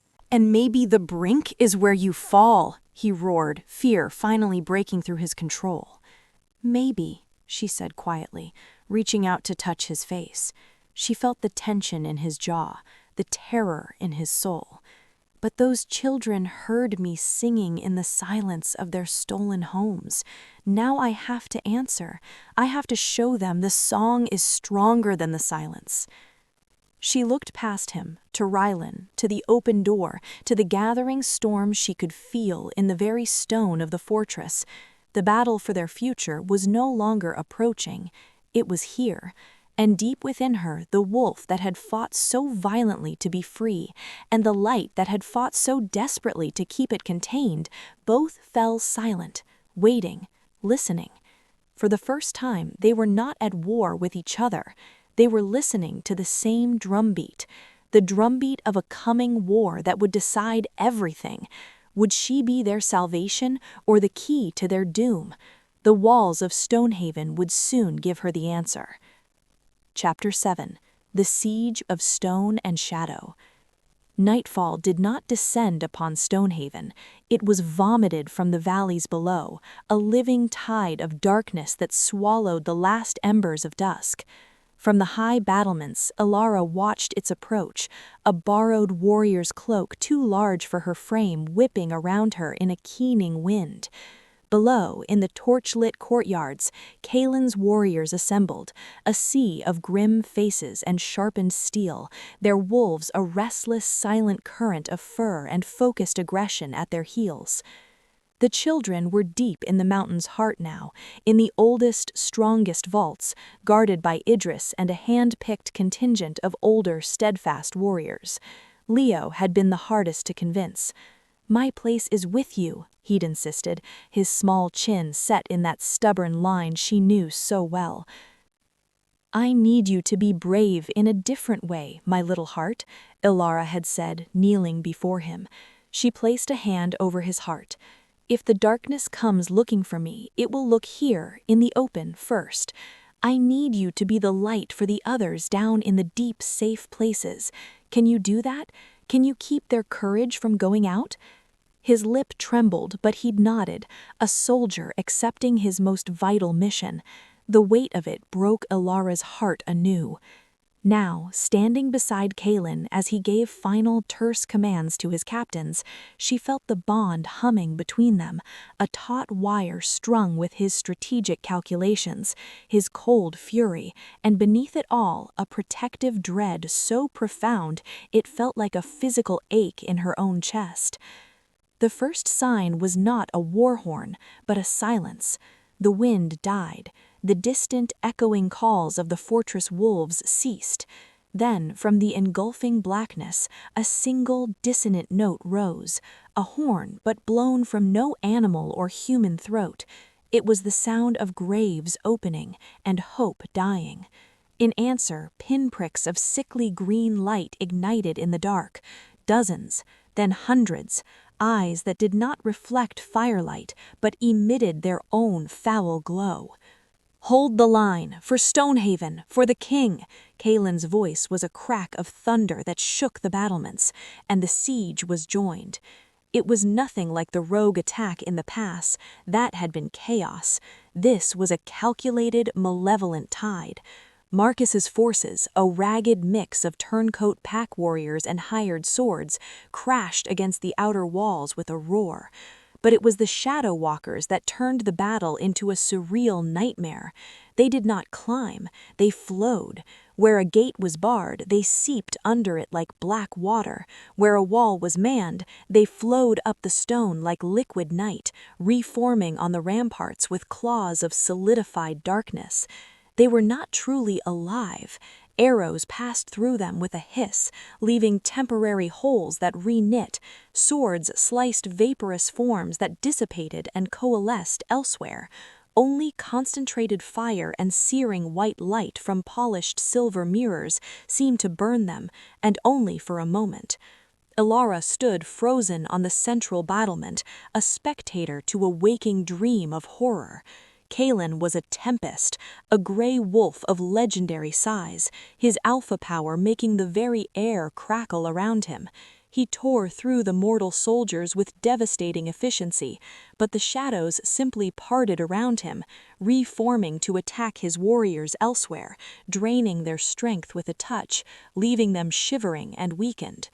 "They're not here to fight him," Ilara whispered, the realization dawning like ice in her gut. "They're wearing him down, to separate him." As if summoned by her thought, a section of the inner curtain wall, its stones subtly weakened by a cluster of shadows that had gnawed at its essence like acid, shuddered and then crumbled inwards with a roar of falling rock. A flood of Marcus's soldiers and a wave of formless darkness poured into the heart of the stronghold. Their path was direct, purposeful, cutting through the secondary defenders like a scythe toward the base of the king's tower. Toward her. "Ilara, inside, now!" Kaelin's command roared through the bond and across the cacophony of battle. He fought to turn, to reach her, but a knot of shadow walkers coalesced around him, holding him in a swirling vortex of darkness, their cold sapped at his immense strength. Rylan and a dozen warriors closed ranks around her, pushing her back toward the tower door. "Go, my lady, now!" But the Shadow Walkers ignored the guards. They slipped through their ranks, between their legs, over their shoulders, their singular target, their green eyes fixed on her. Ilara backed into the tower's great hall, the massive iron-banded door slamming shut behind her with a final resonant boom. But she was not alone. The shadows oozed through the cracks in the stone, through the mortar, dripping from the ceiling like black rain, until they filled the space before her. They did not attack. They gathered, pulsed, and began to shape themselves.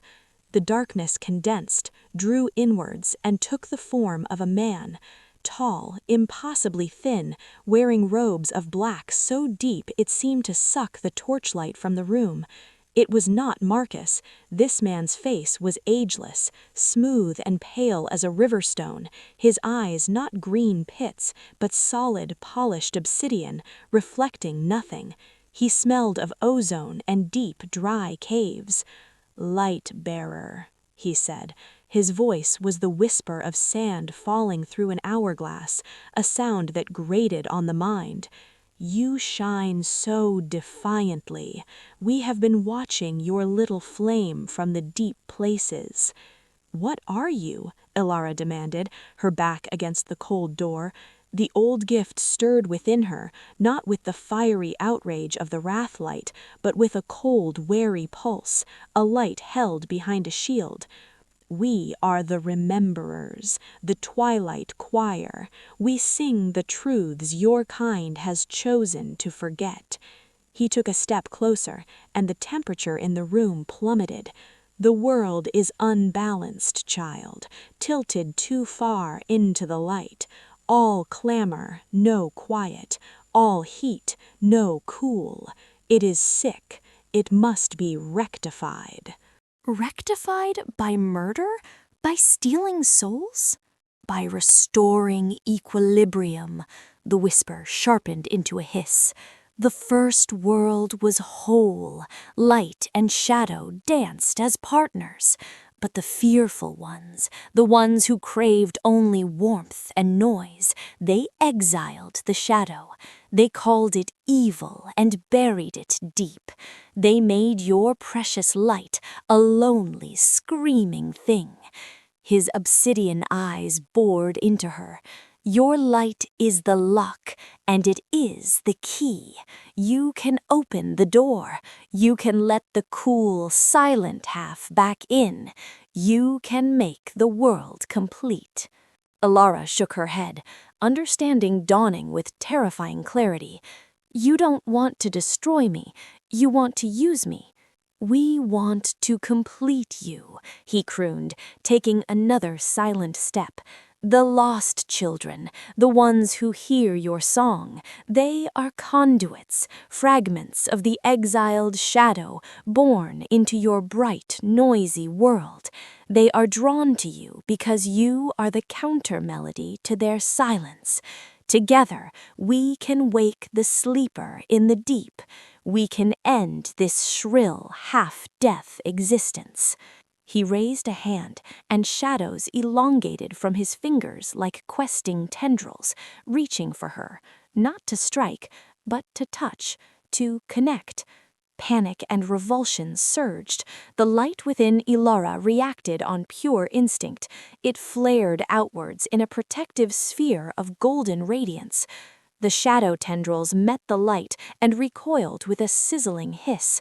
The man, the creature, smiled, a ghastly mechanical stretching of its featureless face. Good. See how they reject each other? See how they are two sides of a coin that has been split? This is the lie they fed you. Outside, the sounds of battle reached a fever pitch. Kalen's fury was a bonfire in her soul. He was coming, breaking through. The Shadow Man's head tilted. The bonded king rages well, but he rages against the tide. He does not understand he is fighting the ocean itself. The creature began to dissolve, its form streaming back into disparate shadows. We will speak again, Light-bearer, when more conduits have been awakened, when your light is bright enough to show us the path all the way home. As the last wisp of darkness vanished under the door, it blasted open. Kaelin stood there, splattered with blood and ethereal black ichor, his chest heaving, his eyes frantic until they found her whole and unharmed. He crossed the space in 2 strides, his hands gripping her arms. "Did they touch you? Are you hurt?" "No," Ilara whispered, staring at the spot where the Shadow Man had stood. Her light still glimmered faintly around her, like a fading aura. "He didn't want to hurt me. He wants to convince me." Kaelin's expression darkened into a storm. What did he say? Ilara looked up at him, the words of the Shadow Man chilling her more than any threat of violence. "He said the lost children are conduits, fragments of the shadow drawn to my light. He said I'm not the enemy of the darkness, I'm its destined counterpart." The sounds of battle outside were receding. The attack had been a probe, a message. Marcus's mortal forces were melting back into the night. Their purpose, to deliver the choir's messenger, served. Kaelin pulled her into a crushing embrace. "You are no one's counterpart," he growled into her hair. "You are whole. You are mine." But as Ilara clung to him, feeling the solid, real strength of him, the words echoed in her mind. 2 lost halves, together bent. The Twilight Choir didn't want to extinguish the light. They wanted to marry it to their silence, and they believed she was the bride.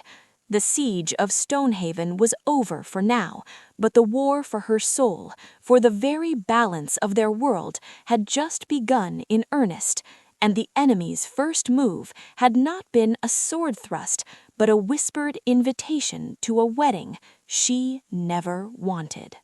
Chapter 8. The Fractured Council. In the bruised light of dawn, Stonehaven stood wounded but unbroken. The courtyard was a testament to the night's surreal savagery, scarred stone, dark stains that could be blood or evaporated shadow, and the exhausted, hollow-eyed faces of the defenders.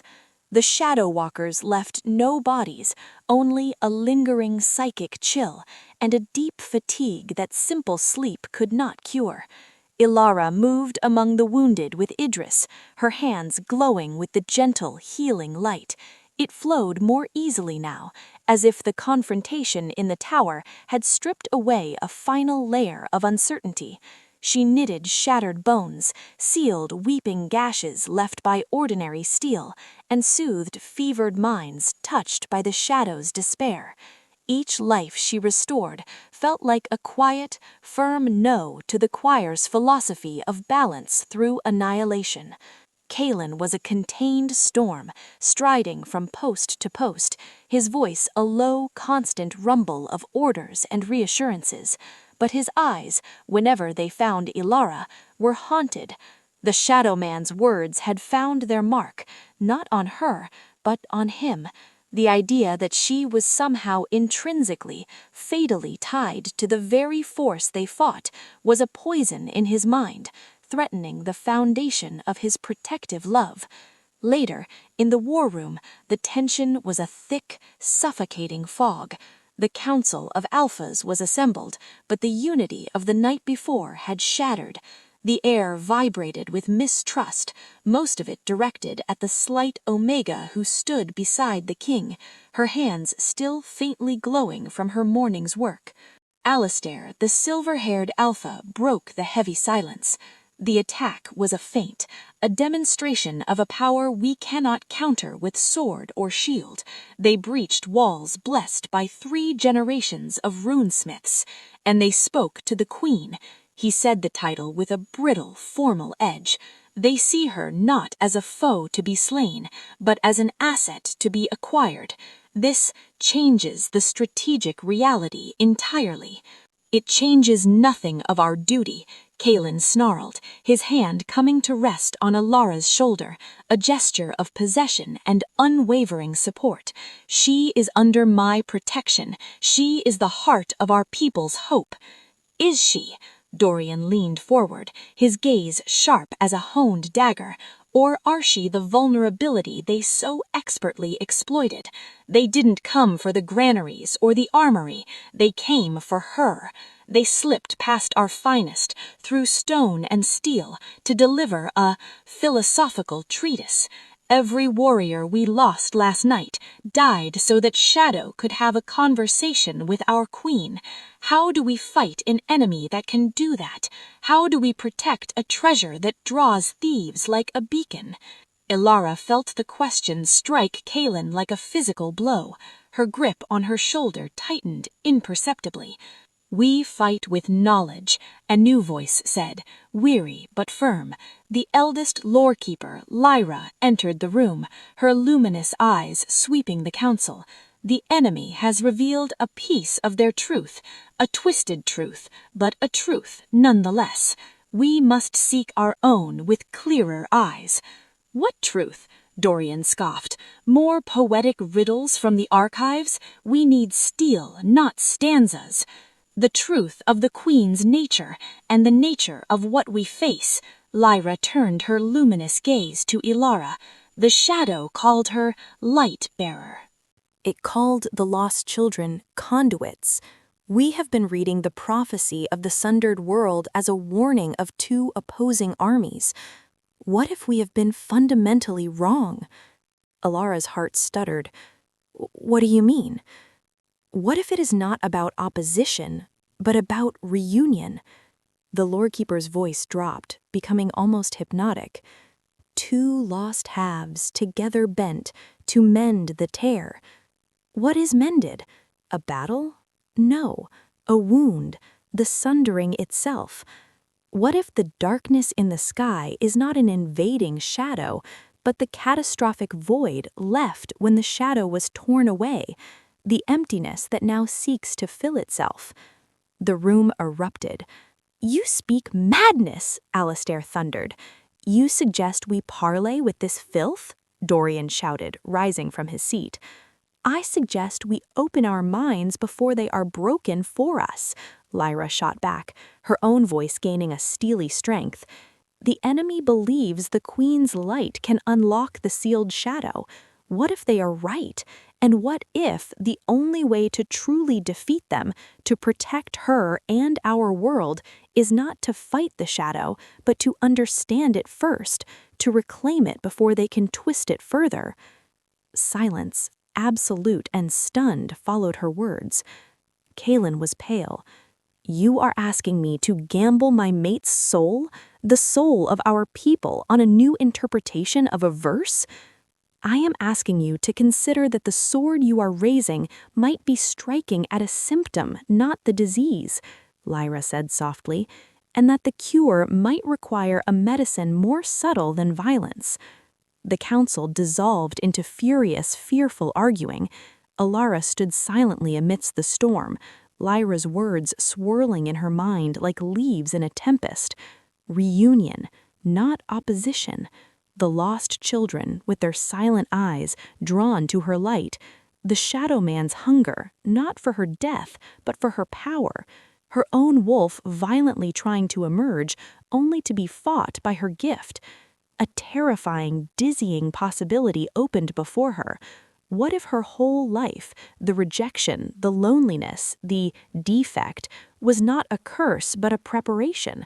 What if she wasn't broken but waiting for the other half of a truth too vast for one soul, one world to hold alone? "Enough," Kaelin's voice cut through the chaos, sharp as shattered glass. "The only path I see is the one that keeps my mate safe and our enemies at bay. We strengthen the wards with light and silver. We research ways to solidify and destroy the Shadow Walkers. We find the source of this choir and Marcus, and we cut this corruption from our realm." His declaration was final, born of a king's duty and a mate's terror. But as the Alphas reluctantly nodded, their loyalty to their sovereign overriding their spiraling fear, Alara saw the fracture widen into a chasm. Kaelin's path was one of defiance, of building the walls ever higher, of meeting shadow with a brighter, harsher light. Lyra's path was one of terrifying integration, of walking into the heart of the silence to hear its true song. And she, Alara, was the fulcrum upon which both paths balanced, the prize in a war of ideologies. That evening she found Lyra in the Lorekeeper's spire, a round room open to the vast starry sky. The old woman was studying an ancient slate, its surface covered with shimmering, ever-changing runes that seemed to swim like silver fish. "You meant what you said today," Alara stated.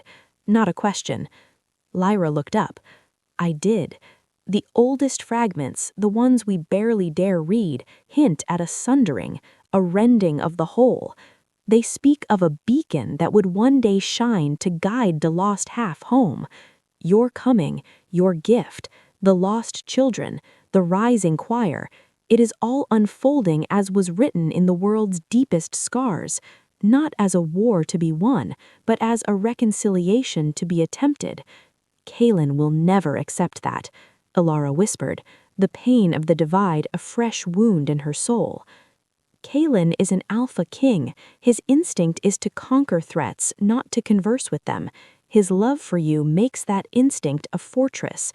Lyra set the slate down. "The path ahead, child, will demand a choice that may break your heart. You must decide if you are the king's treasured mate to be hidden behind walls of stone and soldier, or the world's beacon, willing to walk into the unknown to seek the truth that might save it all." Alara turned to the window, looking out at the mountains, black teeth against the star-strewn velvet of the sky. Somewhere out there, the twilight choir was waiting, Marcus was gathering his mortal forces, and more lost children, conduits of a silenced half of existence, were waiting to be found, or worse, used.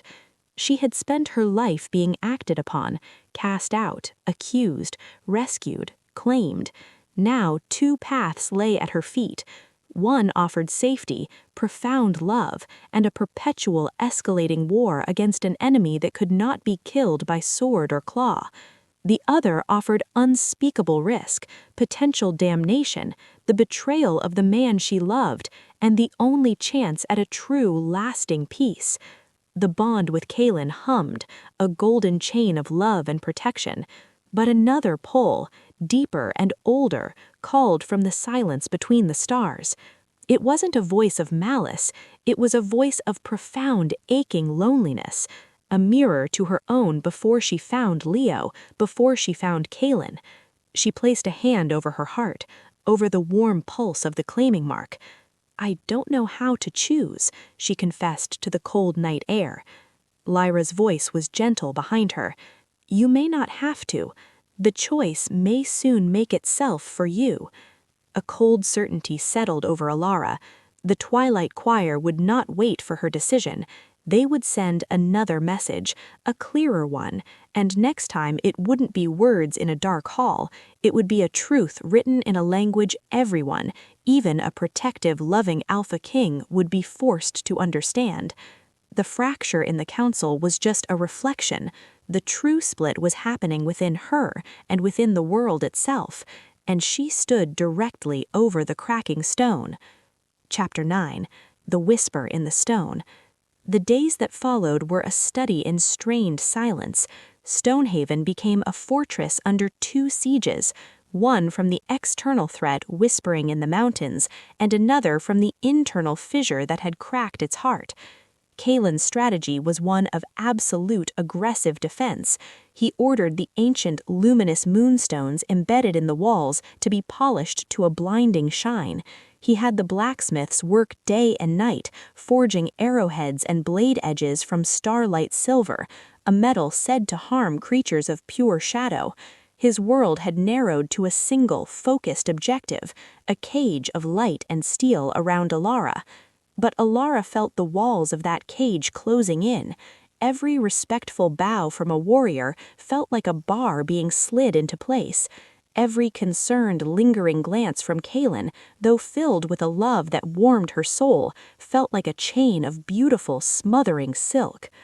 Though filled with a love that warmed her soul, felt like a chain of beautiful, smothering silk. She continued her work in the healing halls, the light flowing from her freely, but a new restlessness, a sense of profound wrongness grew in her spirit. The children, both those from Pinefall and the new silent survivors, clung to her. They followed her in a quiet, solemn pack through the fortress corridors, their trust a weight as heavy and holy as any crown. Leo, ever her shadow, sensed her turmoil. "The mountain is sad," he said one afternoon as they walked the high inner walls. He wasn't looking at the valleys below, but at the stone beneath their feet. The mountain? Stonehaven. It hums a sad song to itself. It remembers when the quiet was a friend, not a monster. Ilara stopped, staring at him. "What do you mean, little heart?" He shrugged, a child's casual gesture holding the wisdom of oracles. "The quiet man told me, the one who smells like old books and cold springs. He said the mountain is lonely for its shadow." A chill that had nothing to do with the altitude crept down Ilara's spine. "The quiet man? When did you speak to him?" "He comes in the dreaming time, to all of us." Leo pointed vaguely toward the children's quarters. "He doesn't use mouth words, he shows us picture feelings of when the world was all mixed up, bright and dark together, like the pretty stones in the Lorekeeper's hall. It was nicer. Then a big, loud light came and pushed all the quiet into a deep, deep hole, and the mountain has been humming its sad song ever since." Ilara knelt, taking his small, warm hands in hers. "Leo, listen to me. That man in the dreams, he is not a friend. He serves the ones who hurt people, who made the villages go quiet." Leo's brow furrowed, not in fear, but in deep confusion. "He doesn't feel like he wants to hurt. He feels lost, like he's looking for a piece of himself that got stolen. He thinks you have it." His clear, guileless eyes met hers. "Do you have it, Ilara?" The question struck her to the core of her being. Do you have it? Was the other half the Twilight Choir sought not a thing out in the world, but a part of her own sealed-away nature?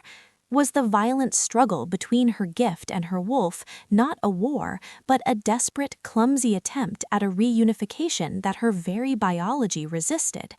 She had no answer for him, only a rising tide of dread and a strange, sympathetic ache. That night, the dream came to her. She stood in a vast, soundless plain under a sky of swirling, muted colors. No sun, no moon, no stars, just a perpetual soft twilight. Before her stood two great trees, their trunks so deeply intertwined from the roots upward they appeared as one. One tree shone with its own gentle silver-white light, its leaves like cascading droplets of liquid radiance. The other was the deepest black, not a flat black, but a black that seemed to hold within it layers of indigo, violet, and the deep blue of a midnight sky, its leaves absorbing the ambient glow and reflecting it back as a softer, cooler luminescence. They were separate, yet they were one, a perfect, balanced whole, a symphony of light and silence.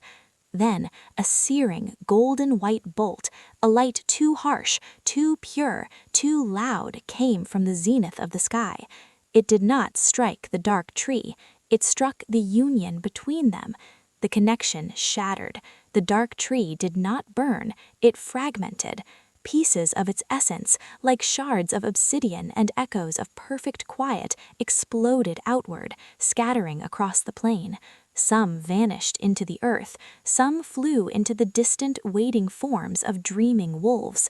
The light tree trembled, a mournful sound like a crystal cord breaking echoing from it, its own light dimming, becoming frail, brittle, and painfully bright.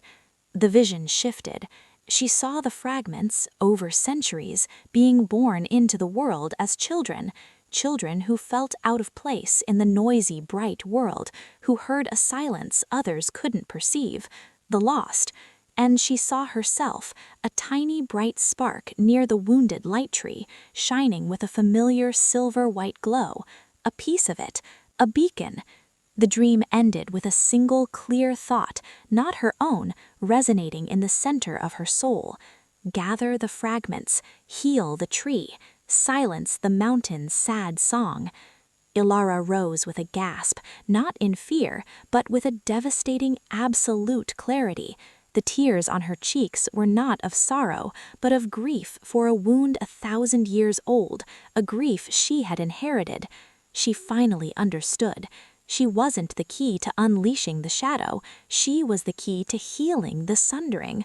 The shadow wasn't an invading enemy. It was a traumatized, scattered part of our own world, of our own psychic heritage. The choir wanted to use its pain as a weapon. The prophecy needed it to be made whole.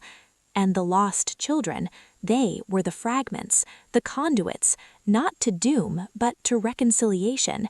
She rose and went to Kalen's council chamber. He was awake, as she knew he would be, staring at a map illuminated by a single lantern, the lines of stress carved deep on his face. He looked up as she entered, and his expression softened, then immediately tightened with concern. "Ilara, what's wrong? Is it the children?" "Nothing is wrong," she said, her voice calm with her newfound, terrible certainty. "Everything is just terribly, beautifully clear. I need to leave Stonehaven." He was on his feet in an instant. "What? No, absolutely not. It's not safe out there. Marcus's forces are scavenging the valleys. The choir's shadows are everywhere." "It will never be safe, Kalen. Not behind these walls, not while half of creation is screaming in silence to come home." The passion in her voice startled them both. She took a steadying breath, the dream's images burning behind her eyes. "I had a dream, a true dream. The shadow, it's not what we think. It's a wounded, scattered part of us, of our world. The choir wants to use its pain as a weapon, but I am meant to heal it." Kalen stared at her as if she'd spoken in a forgotten, mad tongue. "Heal it? Ilara, you saw those creatures. You spoke to that thing. It is corruption. It is emptiness given form." "It is pain," she countered, her own pain at his refusal a sharp blade in her throat. Pain that was caused when our ancestors, in their fear of the quiet, the cool, the rest, tried to destroy a part of themselves. The imbalance is the sickness. The attacks, the stolen children, the despair, it's a symptom. I am the beacon, Kalen, not a weapon to be sheltered, a guide. I need to gather the lost fragments, the children, all of them. I need to find where the first tree was wounded. I need to go to the sundering. He crossed the room, gripping her arms, his eyes blazing with protective fury. "It is a trick, a beautiful, cruel deception from the enemy to lure you out. They have gotten into your dreams, into the children's minds. This is what they do." "And what if it's not?" she whispered, her eyes pleading with him to see, to understand. "What if by fighting only with steel and brighter light, we are perpetuating the very wound that caused all of this? What if my purpose, our purpose, is bigger than this fortress, bigger than this war?" "My purpose is to keep you alive," he roared, the sound raw, torn from him. "I am your mate. I am your king. I will not let you walk into the jaws of our enemies because of a dream." The finality in his voice was a portcullis slamming shut. Ilara saw it then, the unbridgeable gap. He was Alpha, protector, conqueror. His love was a fortress. Her calling was a journey into the silent, unknown depths. They loved each other with a bond forged by fate itself, but their destinies, in that moment, seemed to be pulling them in opposite directions. She pulled away from his grip, her own resolve hardening into something as unyielding as the mountain beneath them. "You are my mate, and I love you with everything I am, but I am not only your mate. I am the beacon, and I must shine where the light is needed most, even if that is into the heart of the silence." She took a step back, toward the door. "I will not ask you to come. I will not ask you to understand, but I will not stay caged, not when the song is calling me." His face was a mask of anguish and furious disbelief. "If you walk out that door, Elara, I cannot protect you." She met his burning gaze, her own eyes filled with tears, an unwavering, sorrowful light. "Then I will have to learn to protect myself." She turned and left the chamber, leaving the Alpha Kings standing alone in the wreckage of their unity. The bond between them did not break, it thrummed with a new, agonizing frequency, the sound of love stretched to its absolute, terrifying limit. Elara did not go to the main gates, she went to the children's vault. They were all awake, as if expecting her, their silent eyes watching her entrance. Leo stood at the front, a small, worn pack already at his feet. "We heard the mountain's song change. It's time to go find the other pieces, isn't it?" Elara nodded, her throat too tight for words. She looked at their faces, the brave, the broken, the hopeful. Her pack, not of blood or law, but of fate and fractured song. "Where will we go, Elara?" asked Anya, the first girl who had found her, now a quiet leader among them. Elara closed her eyes, feeling the faint, scattered pulls in her spirit, like a constellation of gentle, mournful tugs on her heart. She pointed not to the valleys where Marcus's army lurked, but upward to the highest, most treacherous peaks where the old maps showed only blank spaces marked, "Here there be silence." "There," she whispered, "to the place where the world was broken. We are going to the sundering." She led them not as a queen, but as a guide, not as a protected mate, but as a willing beacon. She left behind the safety of stone and the overwhelming love of her king, carrying only her light, her lost pack, and a hope so fragile it felt like a single clear note on the freezing wind. The path ahead was hidden in shadow, myth, and silence. But for the first time, Elara was not afraid of the quiet. She was walking toward it, to meet the lonely, shattered half of the world's soul. The true war was not for territories or thrones, it was for wholeness, and it had just begun, with a single determined step away from everything she loved. Chapter 10. The Ascent into Silence. The world beyond Stonehaven's walls was a different realm, one of sharp edges and hushed tones. The air grew thinner, bitingly cold, tasting of ice and ancient, undisturbed dust. Elara led her small, solemn caravan not down into the contested valleys, but up, always up, into the razor-edged peaks known as the Spire of the World. The paths were not paths, but treacherous ledges and slopes of loose scree that whispered of frequent avalanches. The wind here had a voice, a low, constant keen that sounded like forgotten grief. Kaelin's bond was a constant, painful throb in her chest, a heartbeat of anguish. She felt his rage, his terror, his desperate clawing urge to pursue, but she also felt, beneath the storm of his emotions, the iron clamp of his duty and the fortress of his fear. He was king, he could not abandon his people, his strategic stronghold to chase a dream or a nightmare into the mountains. His love was a chain that bound him to stone and responsibility, while hers was a compass pulling him into the vast, silent unknown. The distance between them was more than miles. It was a chasm of understanding, wide and dark. The children, however, grew subtly stronger with each step away from the fortress. The hollow, silent look in the newest survivor's eyes began to fill with a wary, focused awareness. Leo, ever at her side, was their scout, his small body unnaturally agile on the treacherous rocks, his senses attuned to something beyond sight and sound. "The quiet doesn't feel angry here," he confided one evening as they huddled in a shallow cave, sharing meager rations. "It's just deep, waiting to be heard." Elara understood. The oppressive, malicious silence of the Shadow Walker's core was absent. This was a deeper, older silence, the silence of a profound and ancient amputation. At night, her dreams were no longer of the twin trees, but of walking through a vast, invisible scar in the fabric of the world. She could feel its edges, raw and humming with a latent, mournful power. On the third day, they found the first marker. It was a standing stone, 3/4 shattered and furred with gray lichen, but the symbol carved on its remaining face was unmistakable, a spiral that seamlessly split into 2 complementary, interlocking curls, light and shadow in harmony, the same symbol from her dream. "This is the way," Anya said, touching the stone with a reverence that belied her youth.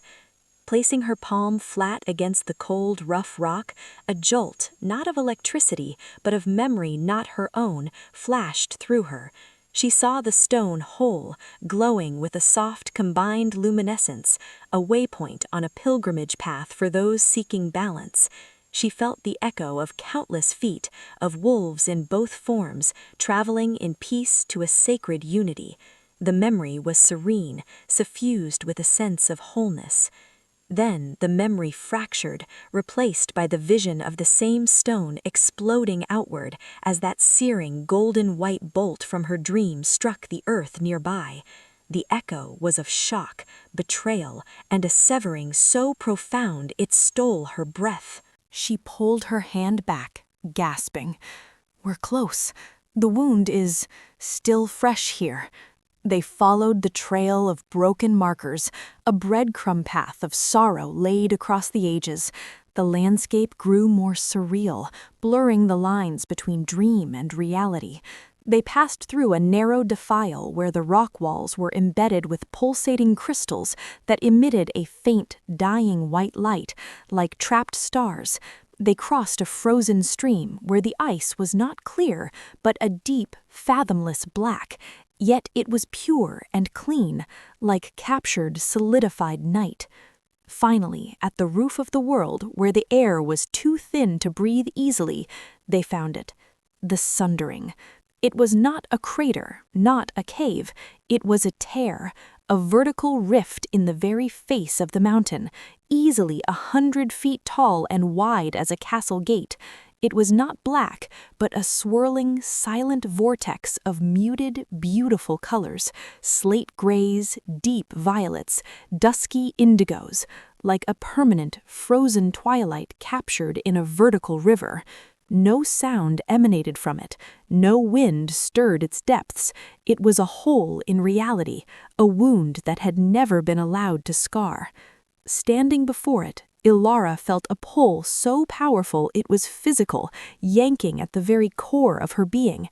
The old gift inside her blazed in response, a brilliant silver-white light radiating from her skin, casting long, stark shadows on the pale rock. At the same time, a deep, resonant ache awoke in her bones. Her wolf, not fighting, but yearning, crying out for something it had never known. The children clustered behind her, not in fear, but in a kind of odd, somber recognition. They were breathing in shallow, synchronized pants, their eyes wide and fixed on the tear. "This is it," Leo whispered, his voice barely a breath. "The sad place, the place where the quiet tree lived." Ilara took a step forward, then another. As she approached the silent rift, the swirling colors within it began to change. They reacted to her light. The muted hues brightened, swirled faster, and from the very depths of the tear, tendrils of something more substantive emerged. Not the malevolent, grasping shadows of the choir's walkers. These were softer, nebulous, like tendrils of mist made of twilight itself. They were echoes of the fragmented, dark tree. They reached for her, not to attack, but like blind hands seeking warmth, seeking recognition. As the first wisp of twilight mist brushed her glowing hand, there was no pain. Instead, a flood of pure sensation filled her, not memories, but emotions. Profound, aching loneliness, confusion that spanned centuries, a desperate, childlike longing for home, for the other half of itself. The emotion was so pure, so lost, so innocent, that tears streamed down Ilara's face, freezing on her cheeks. This was the shadow, Not evil, not a weapon, it was the orphaned, traumatized half of a divine whole, scattered, frightened, and so alone. She understood everything now. The choir had found these echoes, these fragments of pain and potent silence. They had twisted that pain into rage, shaped that loneliness into a weapon of vengeance, giving the scattered shadow a false, violent purpose. But that was not healing. That was another sundering. Ilara lifted both hands, her light shining full and unwavering, but now without anger, without fear. She did not push the twilight tendrils away. She opened her soul to them. "I see you," she whispered, her voice carried away into the silent rift. The reaction was instantaneous. The swirling vortex stilled. The tendrils retracted, coiling back into the depths like shy creatures. For a long, breathless moment, nothing happened. The world held its breath. Then, from the tear, a figure emerged. It was not the gaunt, smooth-faced man from the tower. This form was androgynous, wrought from the same swirling twilight substance of the rift, but more defined, more real. Its features were serene, immeasurably sad, its eyes pools of quiet depth that held the faint, distant glitter of stars unseen. It was the essence of the shadow, not its corrupted echo, but its true, silent heart. Light bearer. The voice was the sound of wind over a deep canyon at night, felt in the bones more than heard. You have come, not with an army, not with fire to scourge. You have come with listening. I have come to understand, to see the wound. The wound was a betrayal, the essence sighed, and the air around them grew colder, a clean, sharp cold. The light of that age feared our nature, feared the rest that gives action meaning, the silence that makes sound beautiful. It sought perpetual noon and created a world out of balance. It cast us out, shattered us, and called it purity. The ones who call themselves the choir, they serve you? The essence's form rippled with something like profound sorrow. They serve a memory infected by pain. They harness the screams of our fragments, the rage of the abandoned. They wish to storm the bright, loud world and take by force what was stolen. They would make us a conqueror when we were meant to be the counterpoint, the rest in the song. The truth was clearer than the thin mountain air. The enemy was not the shadow. The enemy was the perversion of the shadow. The choir and Marcus were a sickness feeding on a spiritual trauma. "What would you have me do?" Ilara asked, the question a pledge woven into the very light she emitted. The essence of the shadow did something remarkable. It reached out and touched her chest, over her heart. Where the claiming mark from Kaelin pulsed with golden warmth, a new sensation bloomed, a cool, soothing balm, a peaceful silence, a perfect counterpoint. Not a second claiming, but an acknowledgement, a seal of recognition between two halves of a sundered truth. The bond with Kaelin, strained over the miles, gave a sudden, powerful throb, but this time, not with pain. The bond with Kaelin, strained over the miles, gave a sudden, powerful throb. But this time, it wasn't with pain, it was with a shock of understanding. For a fleeting second, through the bond, she felt his perception shift, crack open. He saw, through her eyes, the mournful, beautiful essence of the shadow, not as a monster, but as a lost sibling. He felt her purpose, not as rebellion, but as a sacred, terrifying destiny. The moment passed, but the echo remained. The rift behind the essence swirled once more, and then stilled, the figure dissolving back into its depths, leaving behind a profound, peaceful quiet. Ilara turned to the children. They were watching her, their faces illuminated by her fading light, filled with a hope so bright and fragile it hurt to see. "We have our answer," she said, her voice strong in the thin air. "Now we have work to do. We must find every lost one, every fragment, and bring them home. The real battle isn't for a fortress, it's for the souls of the lost, and it starts with a lullaby." She looked back one last time at the Sundering, the ancient, weeping scar in the world. She was no longer just Ilara, the rejected Omega. She was the beacon, the weaver, the singer of dawn. And she knew, with a chilling certainty that settled in her bones, that Gideon and his masters would hear her first note. The race was on, to heal or to be silenced forever. Chapter 11, The Gathering Song. The descent from the Sundering was not a retreat, but a redirection, a turning of the compass needle from seeking to gathering. Ilara felt fundamentally altered. The nebulous dread had crystallized into a clear, daunting yet beautiful mission. She was a healer, and the world itself was her patient, suffering from a millennia-old spiritual amputation. The children sensed the shift in her. Their steps, though still quiet, were more sure.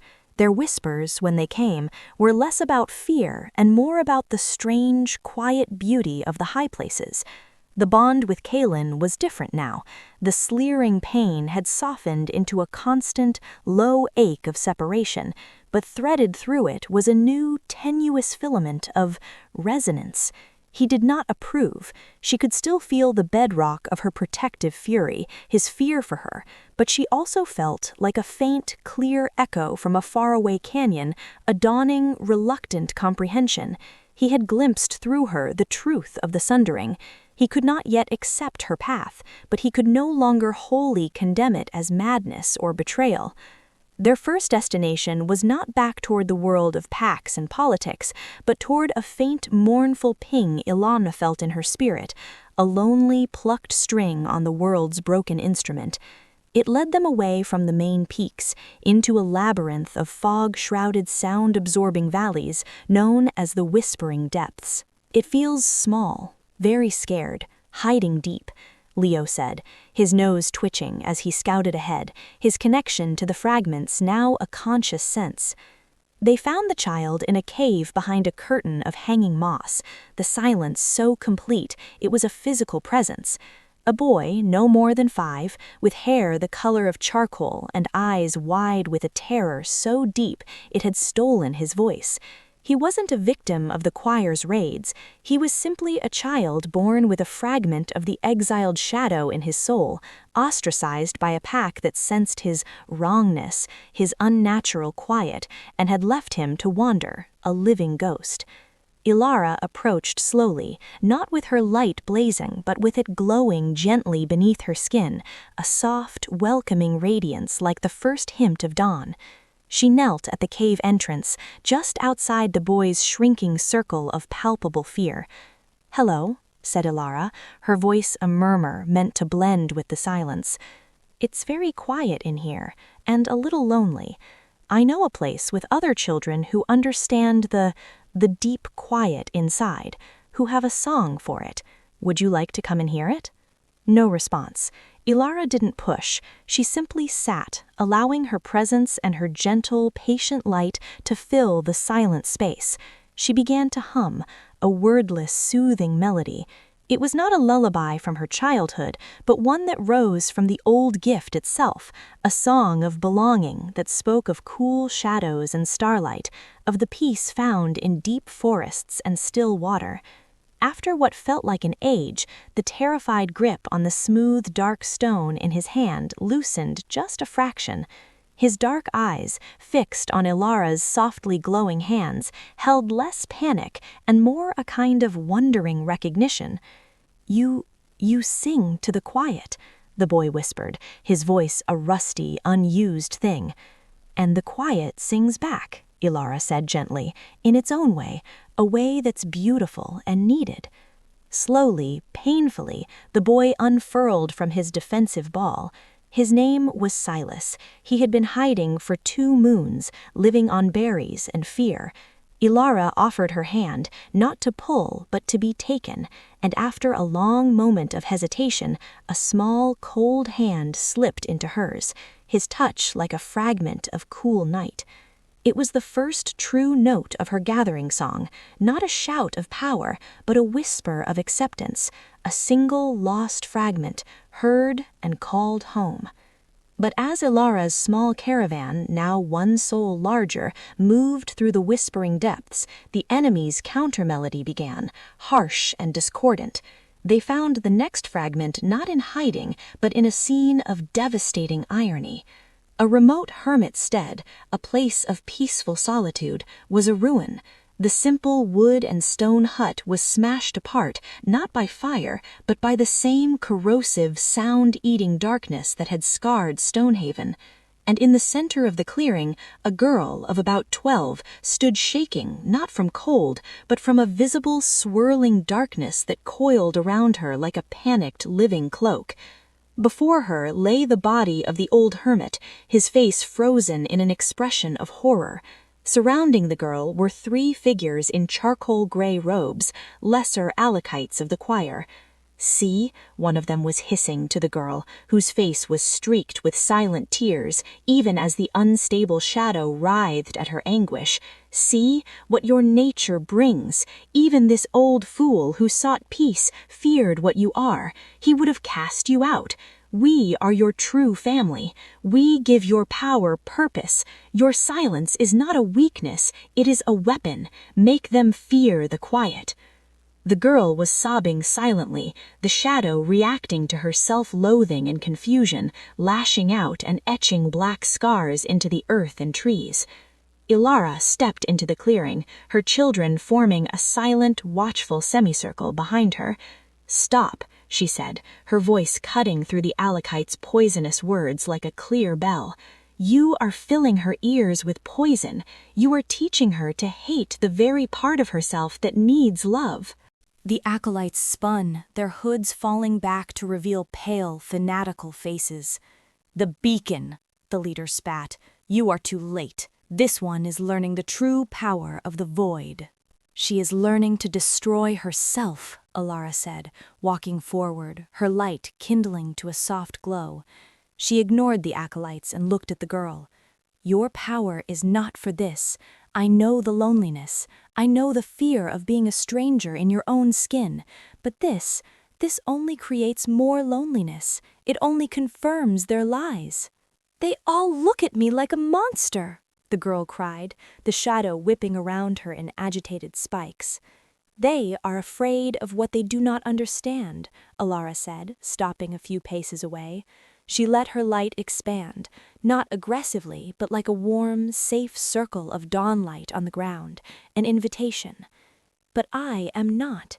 Your power is a piece of something beautiful, something whole that was broken. It's the depth of the night, not a weapon. Come with me. Come meet others like you. You don't have to be alone, and you don't have to be their weapon." The girl hesitated, the chaotic shadow around her stilling, confused by the gentle light, by the lack of fear in Ilara's eyes. The lead acolyte snarled in frustration. "Enough! She is ours!" He raised a hand, and a jagged spear of solidified darkness formed, aiming to pierce Ilara's heart. But before it could be thrown, a small form darted past Ilara. Leo! He didn't attack the acolyte, he ran straight to the older girl, and without a trace of the fear that choked her, placed his small hand on her shadow-wreathed arm. "It's okay," Leo said, looking up at her, his eyes full of a simple, profound understanding. "Her song is better. It doesn't hurt. It feels like coming home." The moment Leo's hand, a child born of the light's pure call, a living bridge, touched the shadow-touched girl, something miraculous happened. The violent, spiky darkness around the girl's arm softened, gentled. It didn't vanish, but it flowed down, intertwining not with aggression, but with the natural, soft shadow cast by Leo in the dappled forest light. It became calm, harmonious.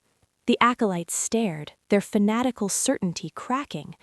The girl looked from her calmed, beautiful power to Leo's trusting face, to Ilara's steady, welcoming light. The fight went out of her. The tears flowed freely now, cleansingly. She took a step toward Ilara's circle of light. With a collective roar of fury, the acolytes attacked in earnest, but they were not prepared for Alara's new, integrated understanding. She didn't summon the wrath light to destroy. She shaped her light into a brilliant, resonant chord, a single, solid note of pure, pacifying peace. Where it struck the acolytes' formed shadows, they didn't burn, they unraveled, dissipating into harmless, silent mist. The acolytes themselves, robbed of their manipulated power, stumbled back, suddenly just frightened, empty men. "Tell your masters," Alara said, her voice ringing with the quiet authority of the beacon. "The age of poisoning the lost is over. I am gathering my fragments, and I will heal what you have broken." The acolytes fled into the woods, their mission a spectacular failure. Ilara turned to the new girl, whose name was Leora, and gathered her and Leo into her arms. "You are safe now. You are found." That night, as they camped in a hidden grove bathed in moonlight, Ilara looked at her growing pack. Silas, the quiet boy, was sharing his smooth stone with Anya. Leora was listening, wide-eyed and peaceful, as Leo explained the mountain's sad song and the new song they were weaving. They were from different packs, different tragedies, but they were weaving themselves into a new, whole tapestry, a quiet community of the once lost. She had sung her first true note of gathering, and it had called a lost soul from self-hatred into peace. She had faced the choir's corruption and countered it not with greater violence, but with greater, truer harmony. The victory was small, fragile, a single stitch in a vast tear. But it was a beginning.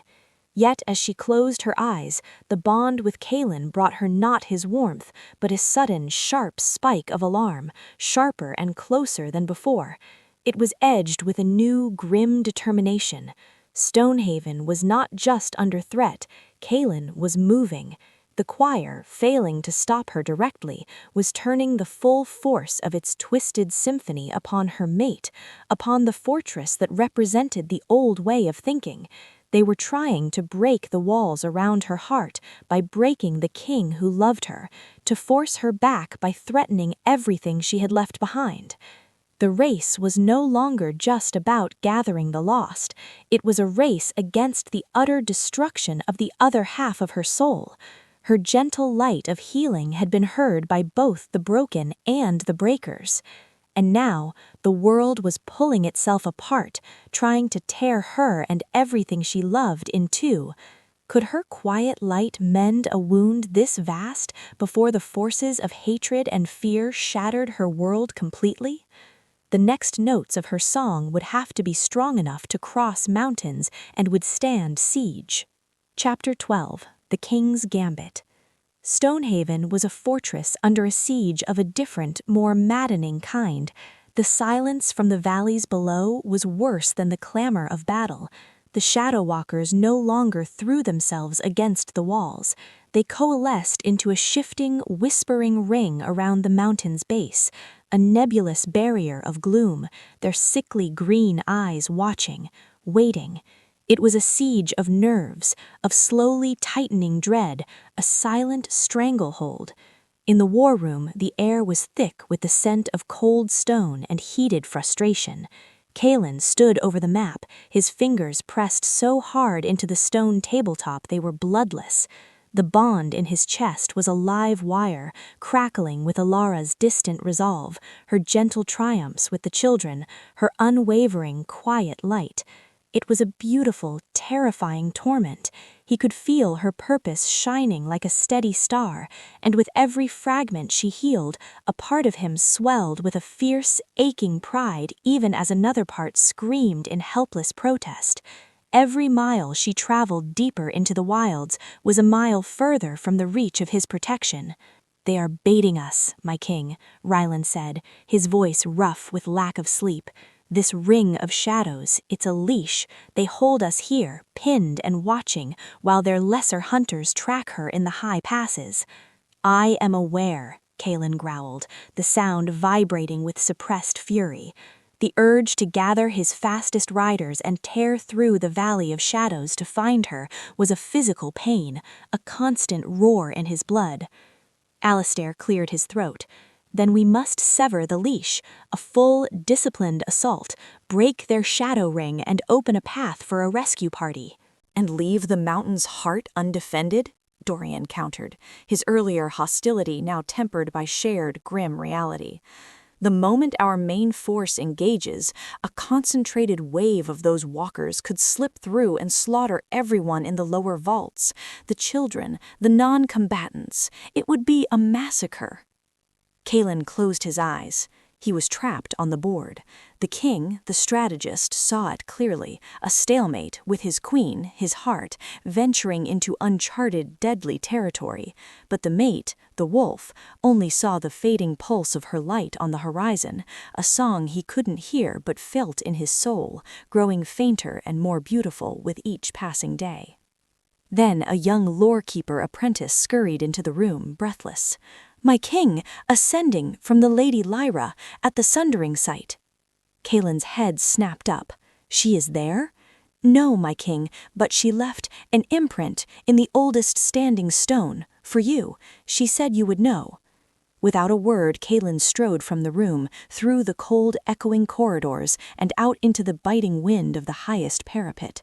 He went to the ancient circle of runestones near the peak, a place of quiet power used for far-seeing. In the center, the largest stone, the one Lyra had used, now held a soft, combined luminescence in its carved spiral, silver and a deep, peaceful indigo. He placed his palm over it, as Ilara had. The vision did not come as a memory, but as a knowing, implanted with Lyra's skill and Ilara's gentle, fierce will. He saw the sundering tear, not with his eyes, but with hers. He felt the profound, ancient sorrow of the place, not as an enemy's enemy, but as a healer's grief for a maimed sibling. He witnessed the essence of the shadow, not a monster, but a lost, beautiful half, weeping in a prison of its own shattered pieces. And he felt Ilara's vow, clear as mountain spring water: "I will mend what was broken."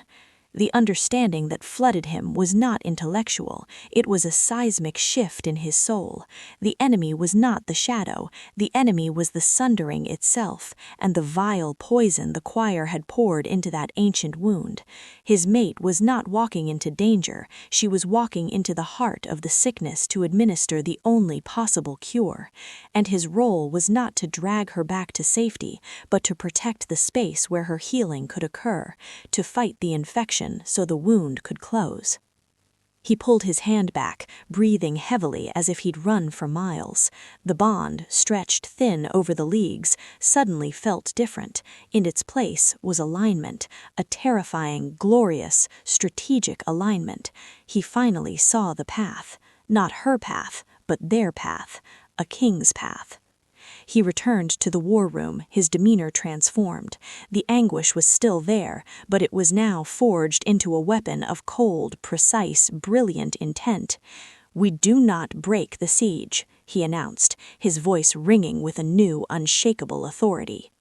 "They believe they have us pinned, that our only moves are to cower behind our walls or to charge blindly into the gloom.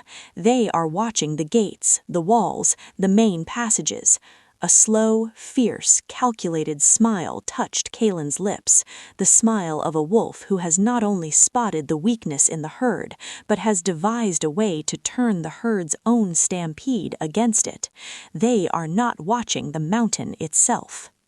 He gestured to the map, to the labyrinth of ancient geological veins, forgotten mining tunnels, glacial fissures, volcanic tubes that wormed through the bedrock beneath Stonehaven like a stone circulatory system. The mountain is not just our fortress, it is our territory. We know its veins and arteries. They do not. They see only the skin. A plan, audacious and dangerous, took shape.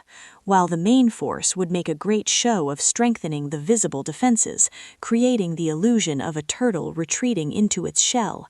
A small elite group, the quietest hunters, the best trackers, those who could move like ghosts and strike like lightning, would slip out through the mountain's hidden bowels, not to attack the shadow ring, not to find Ilara. "Our target is Marcus," Kalen said, his finger stabbing a point on the map far behind the enemy lines, at a secondary camp where the puppet Alpha was reported to be orchestrating the mortal side of the siege. The choir's loudest voice, the one twisting the song into a scream. The shadow walkers are mindless echoes, and the acolytes are just tools. But Marcus, he is the amplifier. He feeds the fear, focuses the mortal rage. He is the leash holder for the human wolves. Cut the head of that serpent, and the body writhes blindly, confusing the choir's mortal arm. "An assassination," Alistair murmured, a spark of grim approval in his flinty eyes. "A decapitation," Kalen corrected, his gaze sharp. "We remove the poison from the wound. We silence the liar's shriek. Without his direction, the mortal forces may lose cohesion, may even turn on each other. The acolytes hunting Ilara may lose their local guide. We create chaos in their ranks, not with a hammer, but with a surgeon's knife.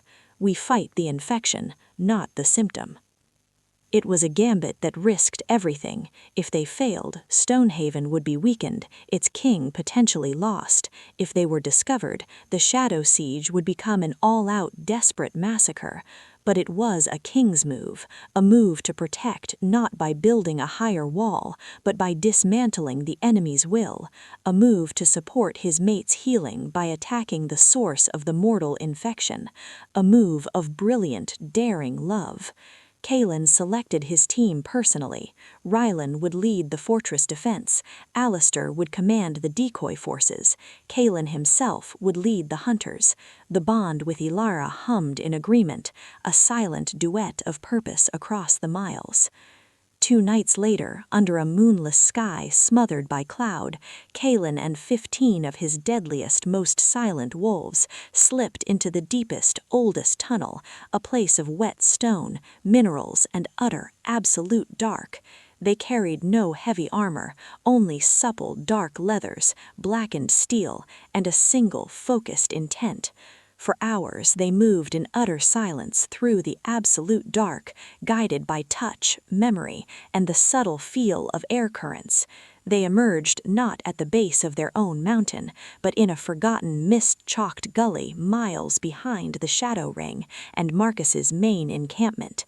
The air stank of corruption, unwashed bodies, and cheap ale. They moved like the shadows they now understood were perversions, using the terrain, the enemy's own perimeter arrogance.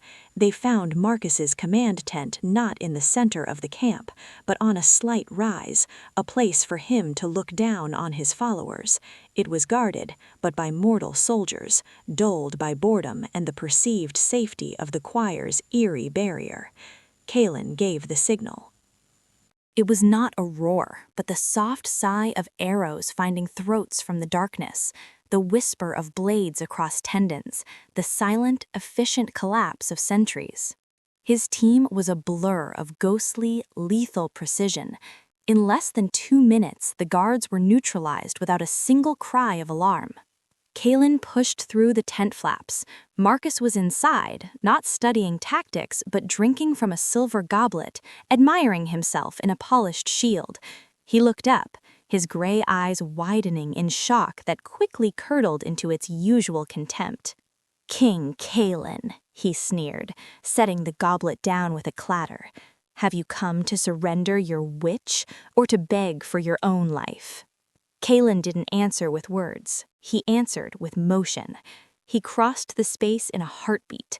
Marcus was an alpha, strong and cunning in his way, but he was a bully, a manipulator. Kalen was war refined to its purest, most focused essence. The fight was brutal, short, and utterly one-sided. Marcus called for his guards, but none came. He tried to shift, but Kalen was on him too fast, disrupting his focus with blows that were not meant to kill immediately, but to dominate, to humiliate, to break. There was no duel, no grand exchange of threats. It was the clinical, furious vengeance of a protector whose love had been forged into a surgical instrument. Kalen disarmed him, broke his dominant arm with a sickening crunch, and slammed him to the ground, a knee on his chest, pinning him like a specimen. The bond in Kalen's heart sang with a fierce, protective clarity. "You mistook her light for a target," Kalen snarled, his face inches from Marcus's terrified, pain-contorted one. "You mistook my love for a chain. You see only halves and think to break one." He leaned closer, his voice dropping to a lethal, whispered promise. "She is making a hole, and I am excising the rot that stands in her way." He didn't slit Marcus's throat. He did something far more effective, far more kingly. He placed his palm over the man's forehead, and through the bond he shared with Ilara, through the understanding and the vision she had given him, he did not project rage, but truth. He forced into Marcus's mind the vision of the sundering, the sorrow of the true shadow, the pure, healing purpose of the beacon. He made the poison maker see the medicine, made him feel the profound grief of the wound he was exploiting. Marcus's eyes bulged. He didn't scream in pain, he whimpered in existential horror as the lie he had built his power upon was scorched away by raw, undeniable truth, leaving only the ugly, pathetic emptiness of his own malice. His connection to his own wolf, to his authority, didn't break. It recoiled, repelled by the forced vision of wholeness. His will, his fanatical certainty shattered. "Tell your masters in the choir," Kalen said, releasing him and standing, looking down at the broken, mewling man. "The king is no longer playing defense. The healer walks her path, and I walk mine. We are coming for every last lie." He left Marcus broken and babbling on the tent floor, his spirit shattered more completely than any blade could manage. The strike team melted back into the night as the camp, its mortal linchpin suddenly gone mad, began to stir with confused shouts and building panic behind them. Back in the mountain tunnel, breathing the clean, cold dark, Kalen felt it. Through the bond, over the immense distance, he felt Ilara pause in her travels. She looked up from tending a small fire for her children, as if hearing a distant, familiar, and perfectly harmonious howl on the wind. Not a howl of war, but of perfect understanding strategy, of love acting as a shield in a way she never expected. He had not brought her back, he had cleared the path ahead. He had fought his battle in the way a king and a mate should, by attacking the idea, not just the army. The king's gambit had been played. The game was no longer siege and defense, it was a pincer movement across the soul of the world. And for the first time, both halves of the bonded pair were moving in sync toward the same impossible, necessary end. The final act was beginning. Chapter 13. The choir's final note. The silence from the valley below Stonehaven changed. The whispering, shifting ring of shadow walkers didn't scatter in panic, they simply dissolved. Like ink dropped in a rushing stream, they bled into the pre-dawn gloom and vanished behind only a profound, empty quiet and the dead, scentless earth where they had festered. Marcus's breaking had severed the focused mortal will that provided an anchor for their manifestation. The choir's mortal arm was crippled, in disarray. In the high passes, Ilara felt the change like a shift in the world's very atmosphere.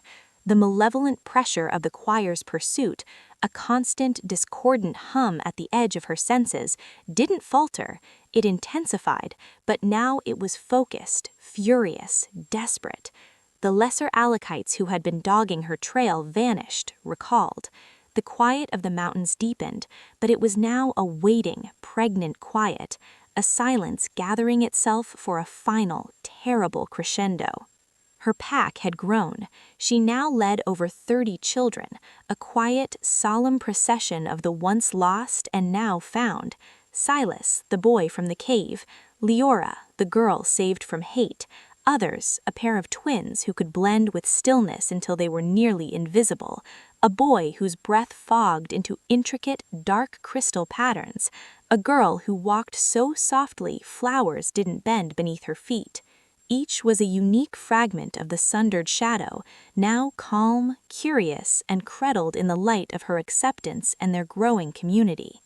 They were no longer fleeing or simply wandering, they were journeying with a united purpose, back towards the spine of the world, back towards the sundering. Ilara was the steady flame at their center, her light a gentle, constant guide, but now it was woven with treads of the cool, peaceful twilight she had touched, a combined luminescence. The peace was the calm before the storm. She felt Kalen's triumph through the bond, sharp and clean and brilliantly strategic, and her heart swelled with a fierce, proud, aching love. He had understood. He had fought his battle in the way a king should, by mastering the board. Yet the victory was only a reprieve, a clearing of the underbrush before the final confrontation. The essence at the sundering had warned her, the choir would not tolerate the healing. With their mortal puppet broken and their plan unraveling, they would not retreat. They would come themselves. They would bring the full, corrupted, concentrated weight of the shadow they had twisted to silence her final song. The final climb to the sundering was made in a deep, watchful, reverent silence. The children felt it too, the gathering tension, the sense of a storm of silence coiling just beyond the edge of perception. The tear in the mountain came into view, the swirling, silent vortex of muted twilight looking more like a sacred wound than ever. But this time it was not empty. Arrayed before the rift were 9 figures. They were not acolytes in gray robes. They wore ancient, tattered vestments that might once have been splendid, the fabric seeming to drink the faint light.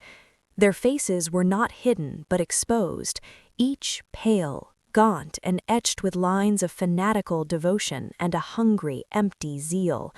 Their eyes were not hollow pits, but solid, polished obsidian orbs that reflected nothing, saw everything. The high cantors of the twilight choir. They did not attack, they stood in a semicircle, and as one they began their chant. This was not the beautiful, horrifying polyphony from Stonehaven. This was a unified, monolithic drone, a single, devastating note of exquisite sorrow twisted into a blade of absolute negation. It was the song of the sundering, sung from the perspective of eternal, righteous victimhood, amplified by millennia of nurtured grievance and rage. The drone did not strike at Ilara's body, it struck at her soul, and at the souls of the children behind her. It was a tsunami of psychic force, offering a devastating, simple, seductive truth. You were betrayed. You are owed vengeance. Your pain is your only purity. Embrace the void. Become the silence that ends all noise. Several of the children behind Ilara cried out, clutching their heads. The gentle, combined luminescence that had begun to peacefully surround them, Leora's calm twilight, the twins' stillness, wavered, grew thin under the pressure. "Do not listen!" Ilara called out, her voice cutting through the oppressive drone. She pushed her light outward, not as a shield, but as a counter-melody. Her song was wordless, the pure emotion of the healing she had witnessed and initiated, the loneliness of the essence, the yearning for wholeness, the joyful peace of a fragment coming home. It was a complex, beautiful harmony of light and accepted shadow. Against the choir's monolithic, crushing drone, it was a vibrant, living tapestry of sound and silence woven together. The cantor's drone grew louder, more oppressive, a physical weight trying to flatten her song into nothing. The air crackled with the conflict of 2 irreconcilable truths. The vortex of the sundering behind them began to churn violently, reacting to the clash, its colors flashing like a storm. "You offer them corruption, beacon," the central cantor's voice sliced through the drone, cold and sharp as broken glass. "You offer dilution with those who shattered us. We offer them purity, absolute silence. Let the noisy world be unmade." Ilara stood her ground, her combined light blazing. "I offer them peace. You offer them an eternity of the same lonely pain that created you. You are not the shadow's voice. You are the scar tissue, and you want to make the whole world a scar." The confrontation was a stalemate of wills. Her light-held harmony held their corrosive negation at bay, but it could not advance. She could not heal while they poured the poison of absolute grievance into the air, and she could feel the children's newfound wholeness wavering under the dual assault. Then a new sound joined the fray, not a song, but a signal. A clear, powerful, coordinated series of horn blasts that echoed down from the highest peaks above the sundering. A sound of arrival, of flawless tactical positioning, of unwavering resolve. Kalen. He stood on the ledge above the sundering, not with an army, but with his elite hunters and a contingent of the fortress's best archers, their arrows tipped with blinding starlight silver. They were not here to fight shadows directly. They were here to fight the singers. As the cantor's attention flickered upward, a fraction of their immense focus diverted, Kalen gave a hand signal. His forces didn't charge down. The archers loosed a volley, not at the cantors, who might be immune, but at the ground around them, at the rock faces, at the air itself. The starlight silver arrows burst in showers of actinic white sparks and piercing pure sound, shrieks of metal, cracks of stone, a brutal, physical, noisy assault on the realm of perfect silence, a tactical cacophony. The cantors snarled, their beautiful, terrible drone fracturing into snarls of genuine rage and distraction. They redirected a portion of their power, and shadowy appendages, more solid and terrible than any before, erupted from the ground to swat at the arrows, to claw at the cliffs where the archers were positioned. The battle was joined, but it was a battle of exquisite disruption, not direct destruction.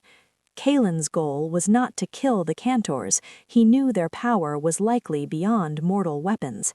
His goal was to break their perfect poisonous concentration, to shatter the monolithic harmony of their drone, with chaos, with strategy, with life. Ilara saw her moment. With the direct assault on the children's minds broken by the distraction, and the cantors desperately dividing their attention between her light and Kalen's calculated noise, she turned her back on the fight and faced the sundering.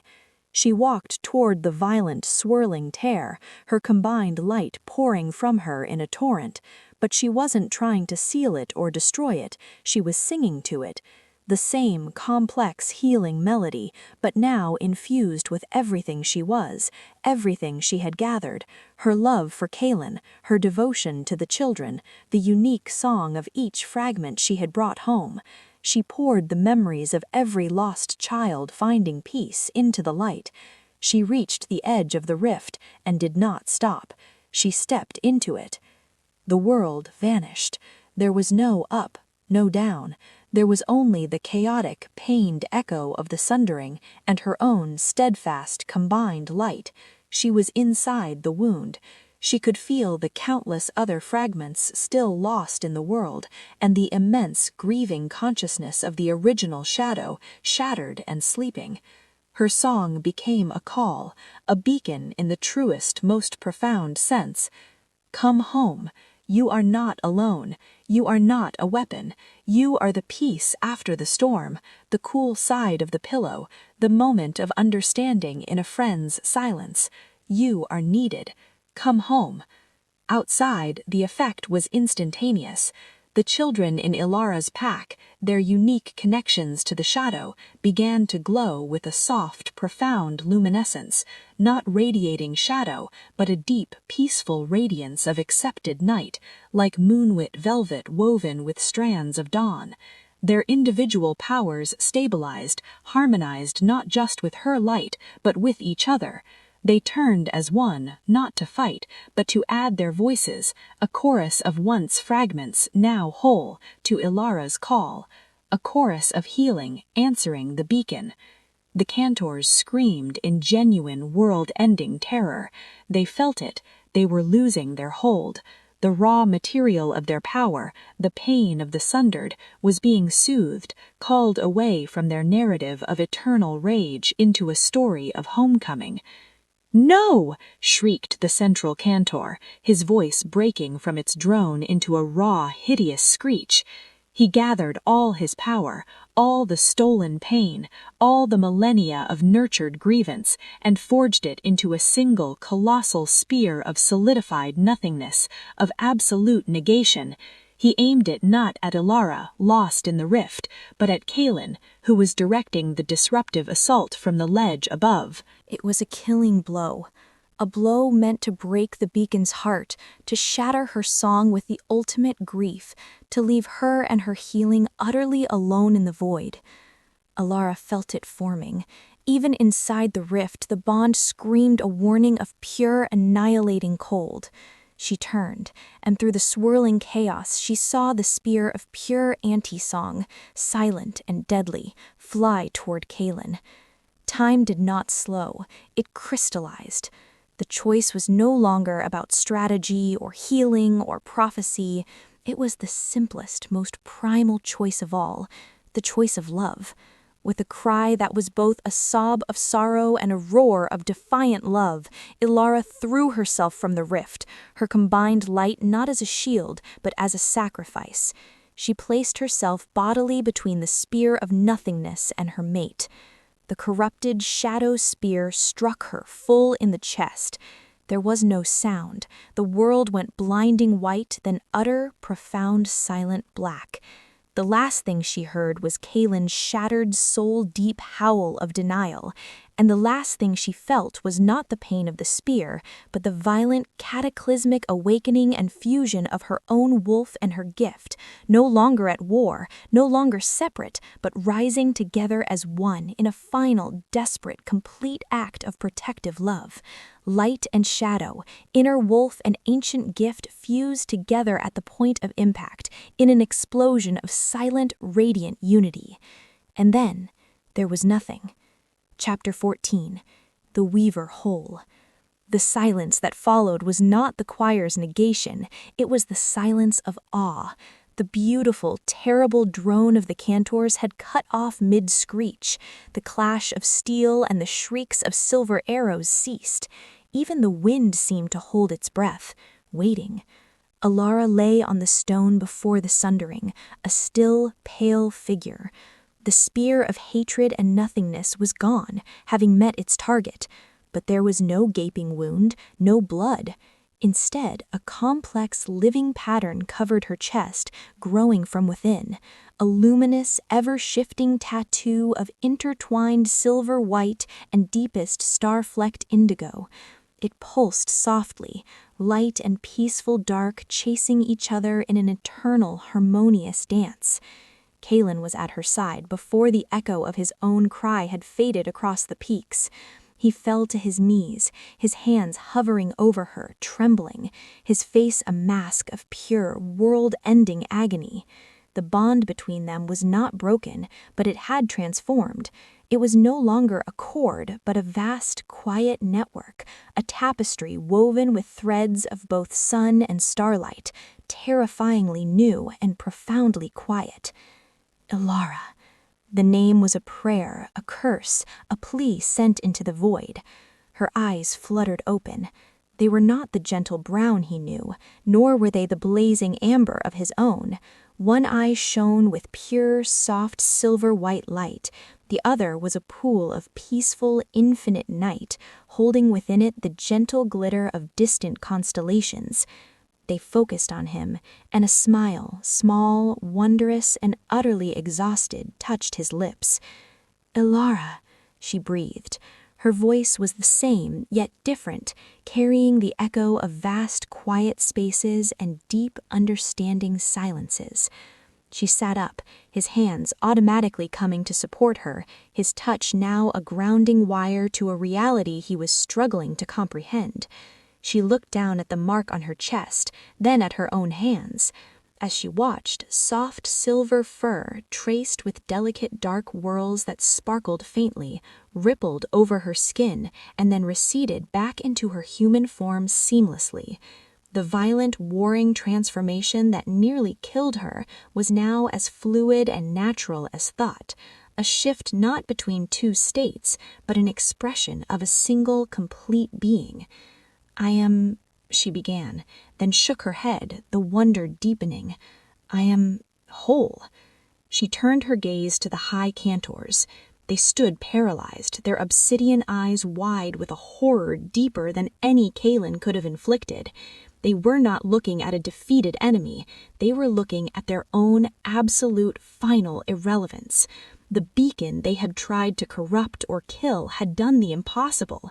She had not just withstood the concentrated negation of the sundering, she had absorbed it, transmuting it through her own sacrifice and unconditional love, and in doing so had completed the unification within herself. She had become the living, breathing embodiment of the prophecy, light and shadow together, whole, the weaver of the sundered world. Ilara rose to her feet, Kaelin rising with her, his arm around her, supporting but no longer leading, now following, witnessing. She faced the cantors, her dual-toned gaze holding them with a quiet, immense power. "Your song is over," she said, and her voice held the quiet finality of a universe settling into balance. "The pain you fed on, I have given it a home. It is no longer yours to wield." She did not raise her hands. She did not summon power. She simply was power. A gentle combined radiance of dawn and dusk, sound and silence emanated from her being. Where it touched the cantors, the stolen, corrupted shadows that gave them purpose and form began to unravel.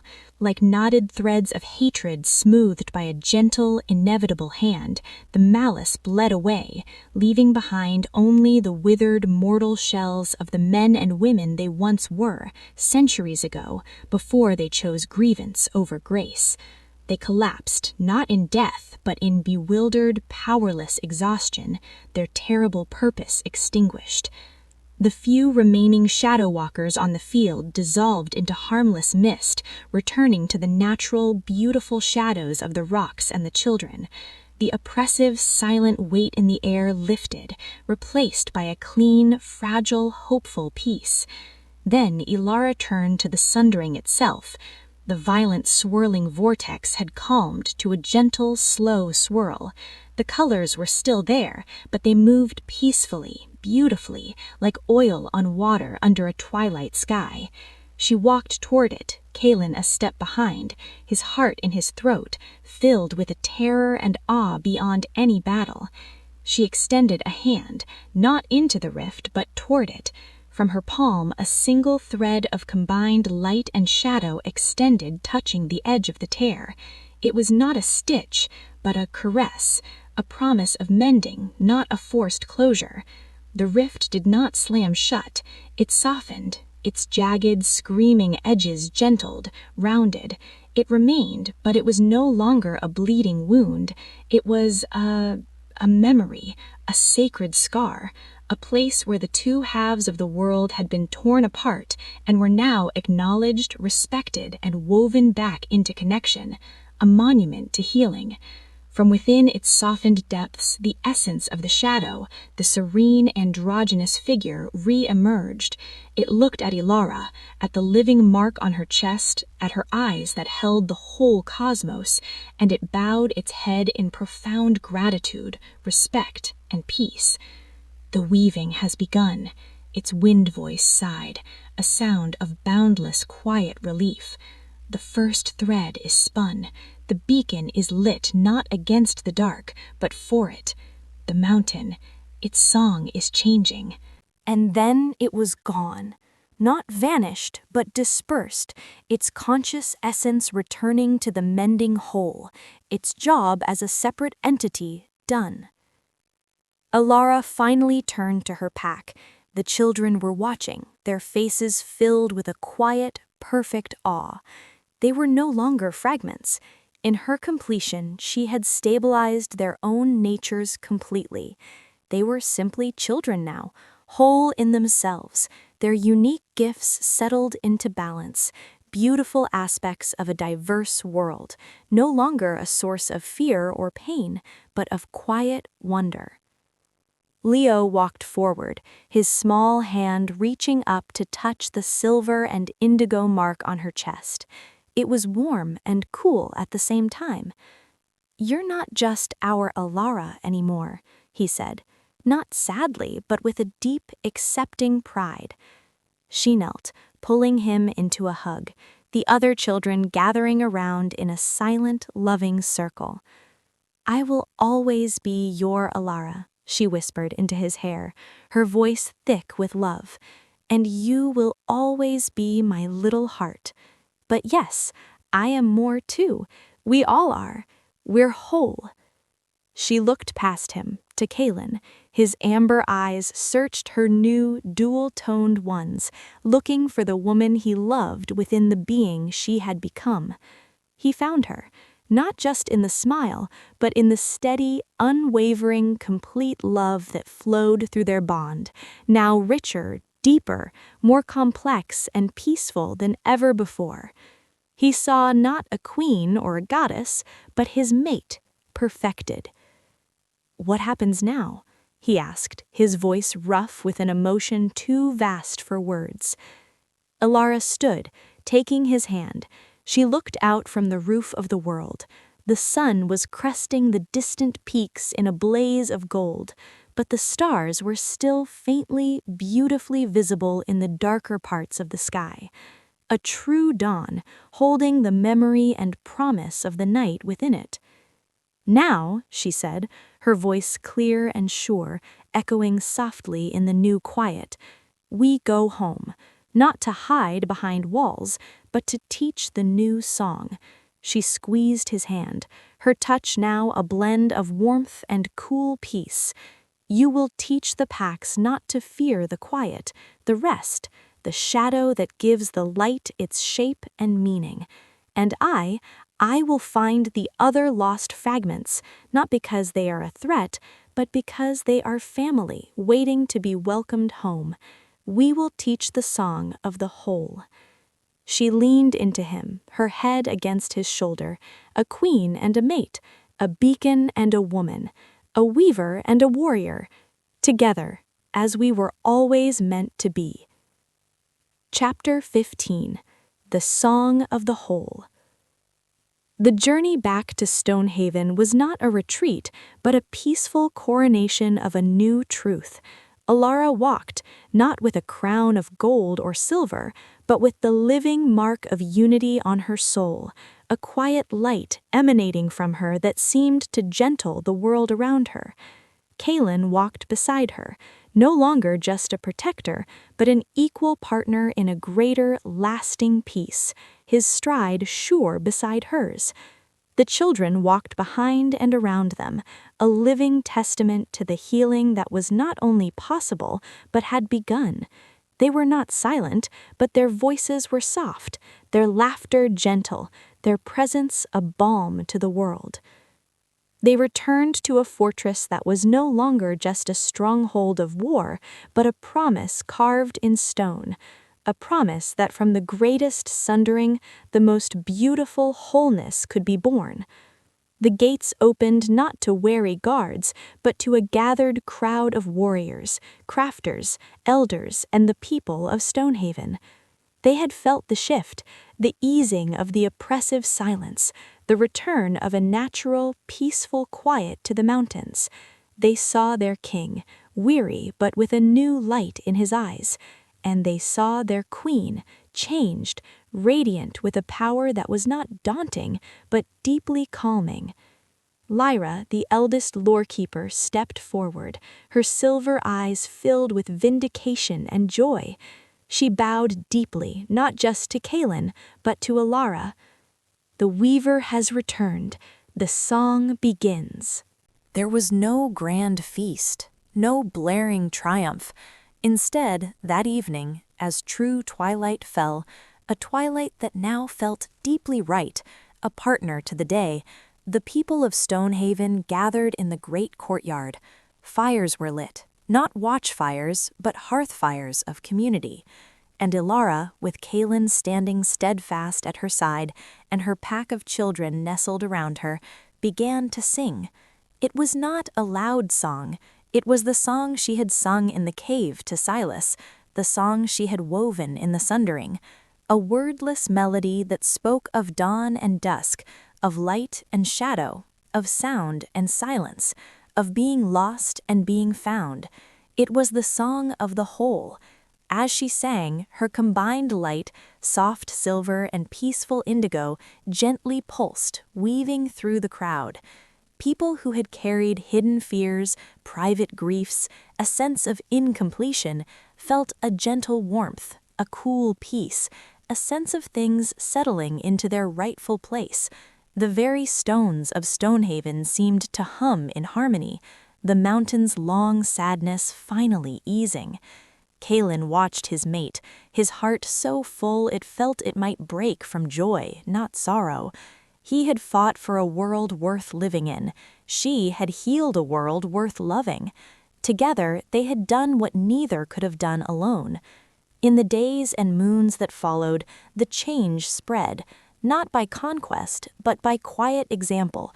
Messengers and travelers carried word of the healing at Stonehaven, of the queen who was both light and shadow, of the children who were once lost and now were guides. Some alphas, like Dorian, remained skeptical, clinging to old ways, but others, feeling the new, peaceful balance in the very air, began to send inquirers, then emissaries.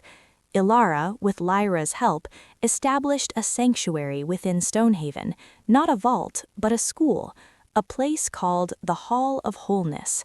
Here, children born with fragments of the deep quiet, or with gifts of bright light that felt too sharp, could come to learn their natures, to weave their unique thread into the world's tapestry without fear.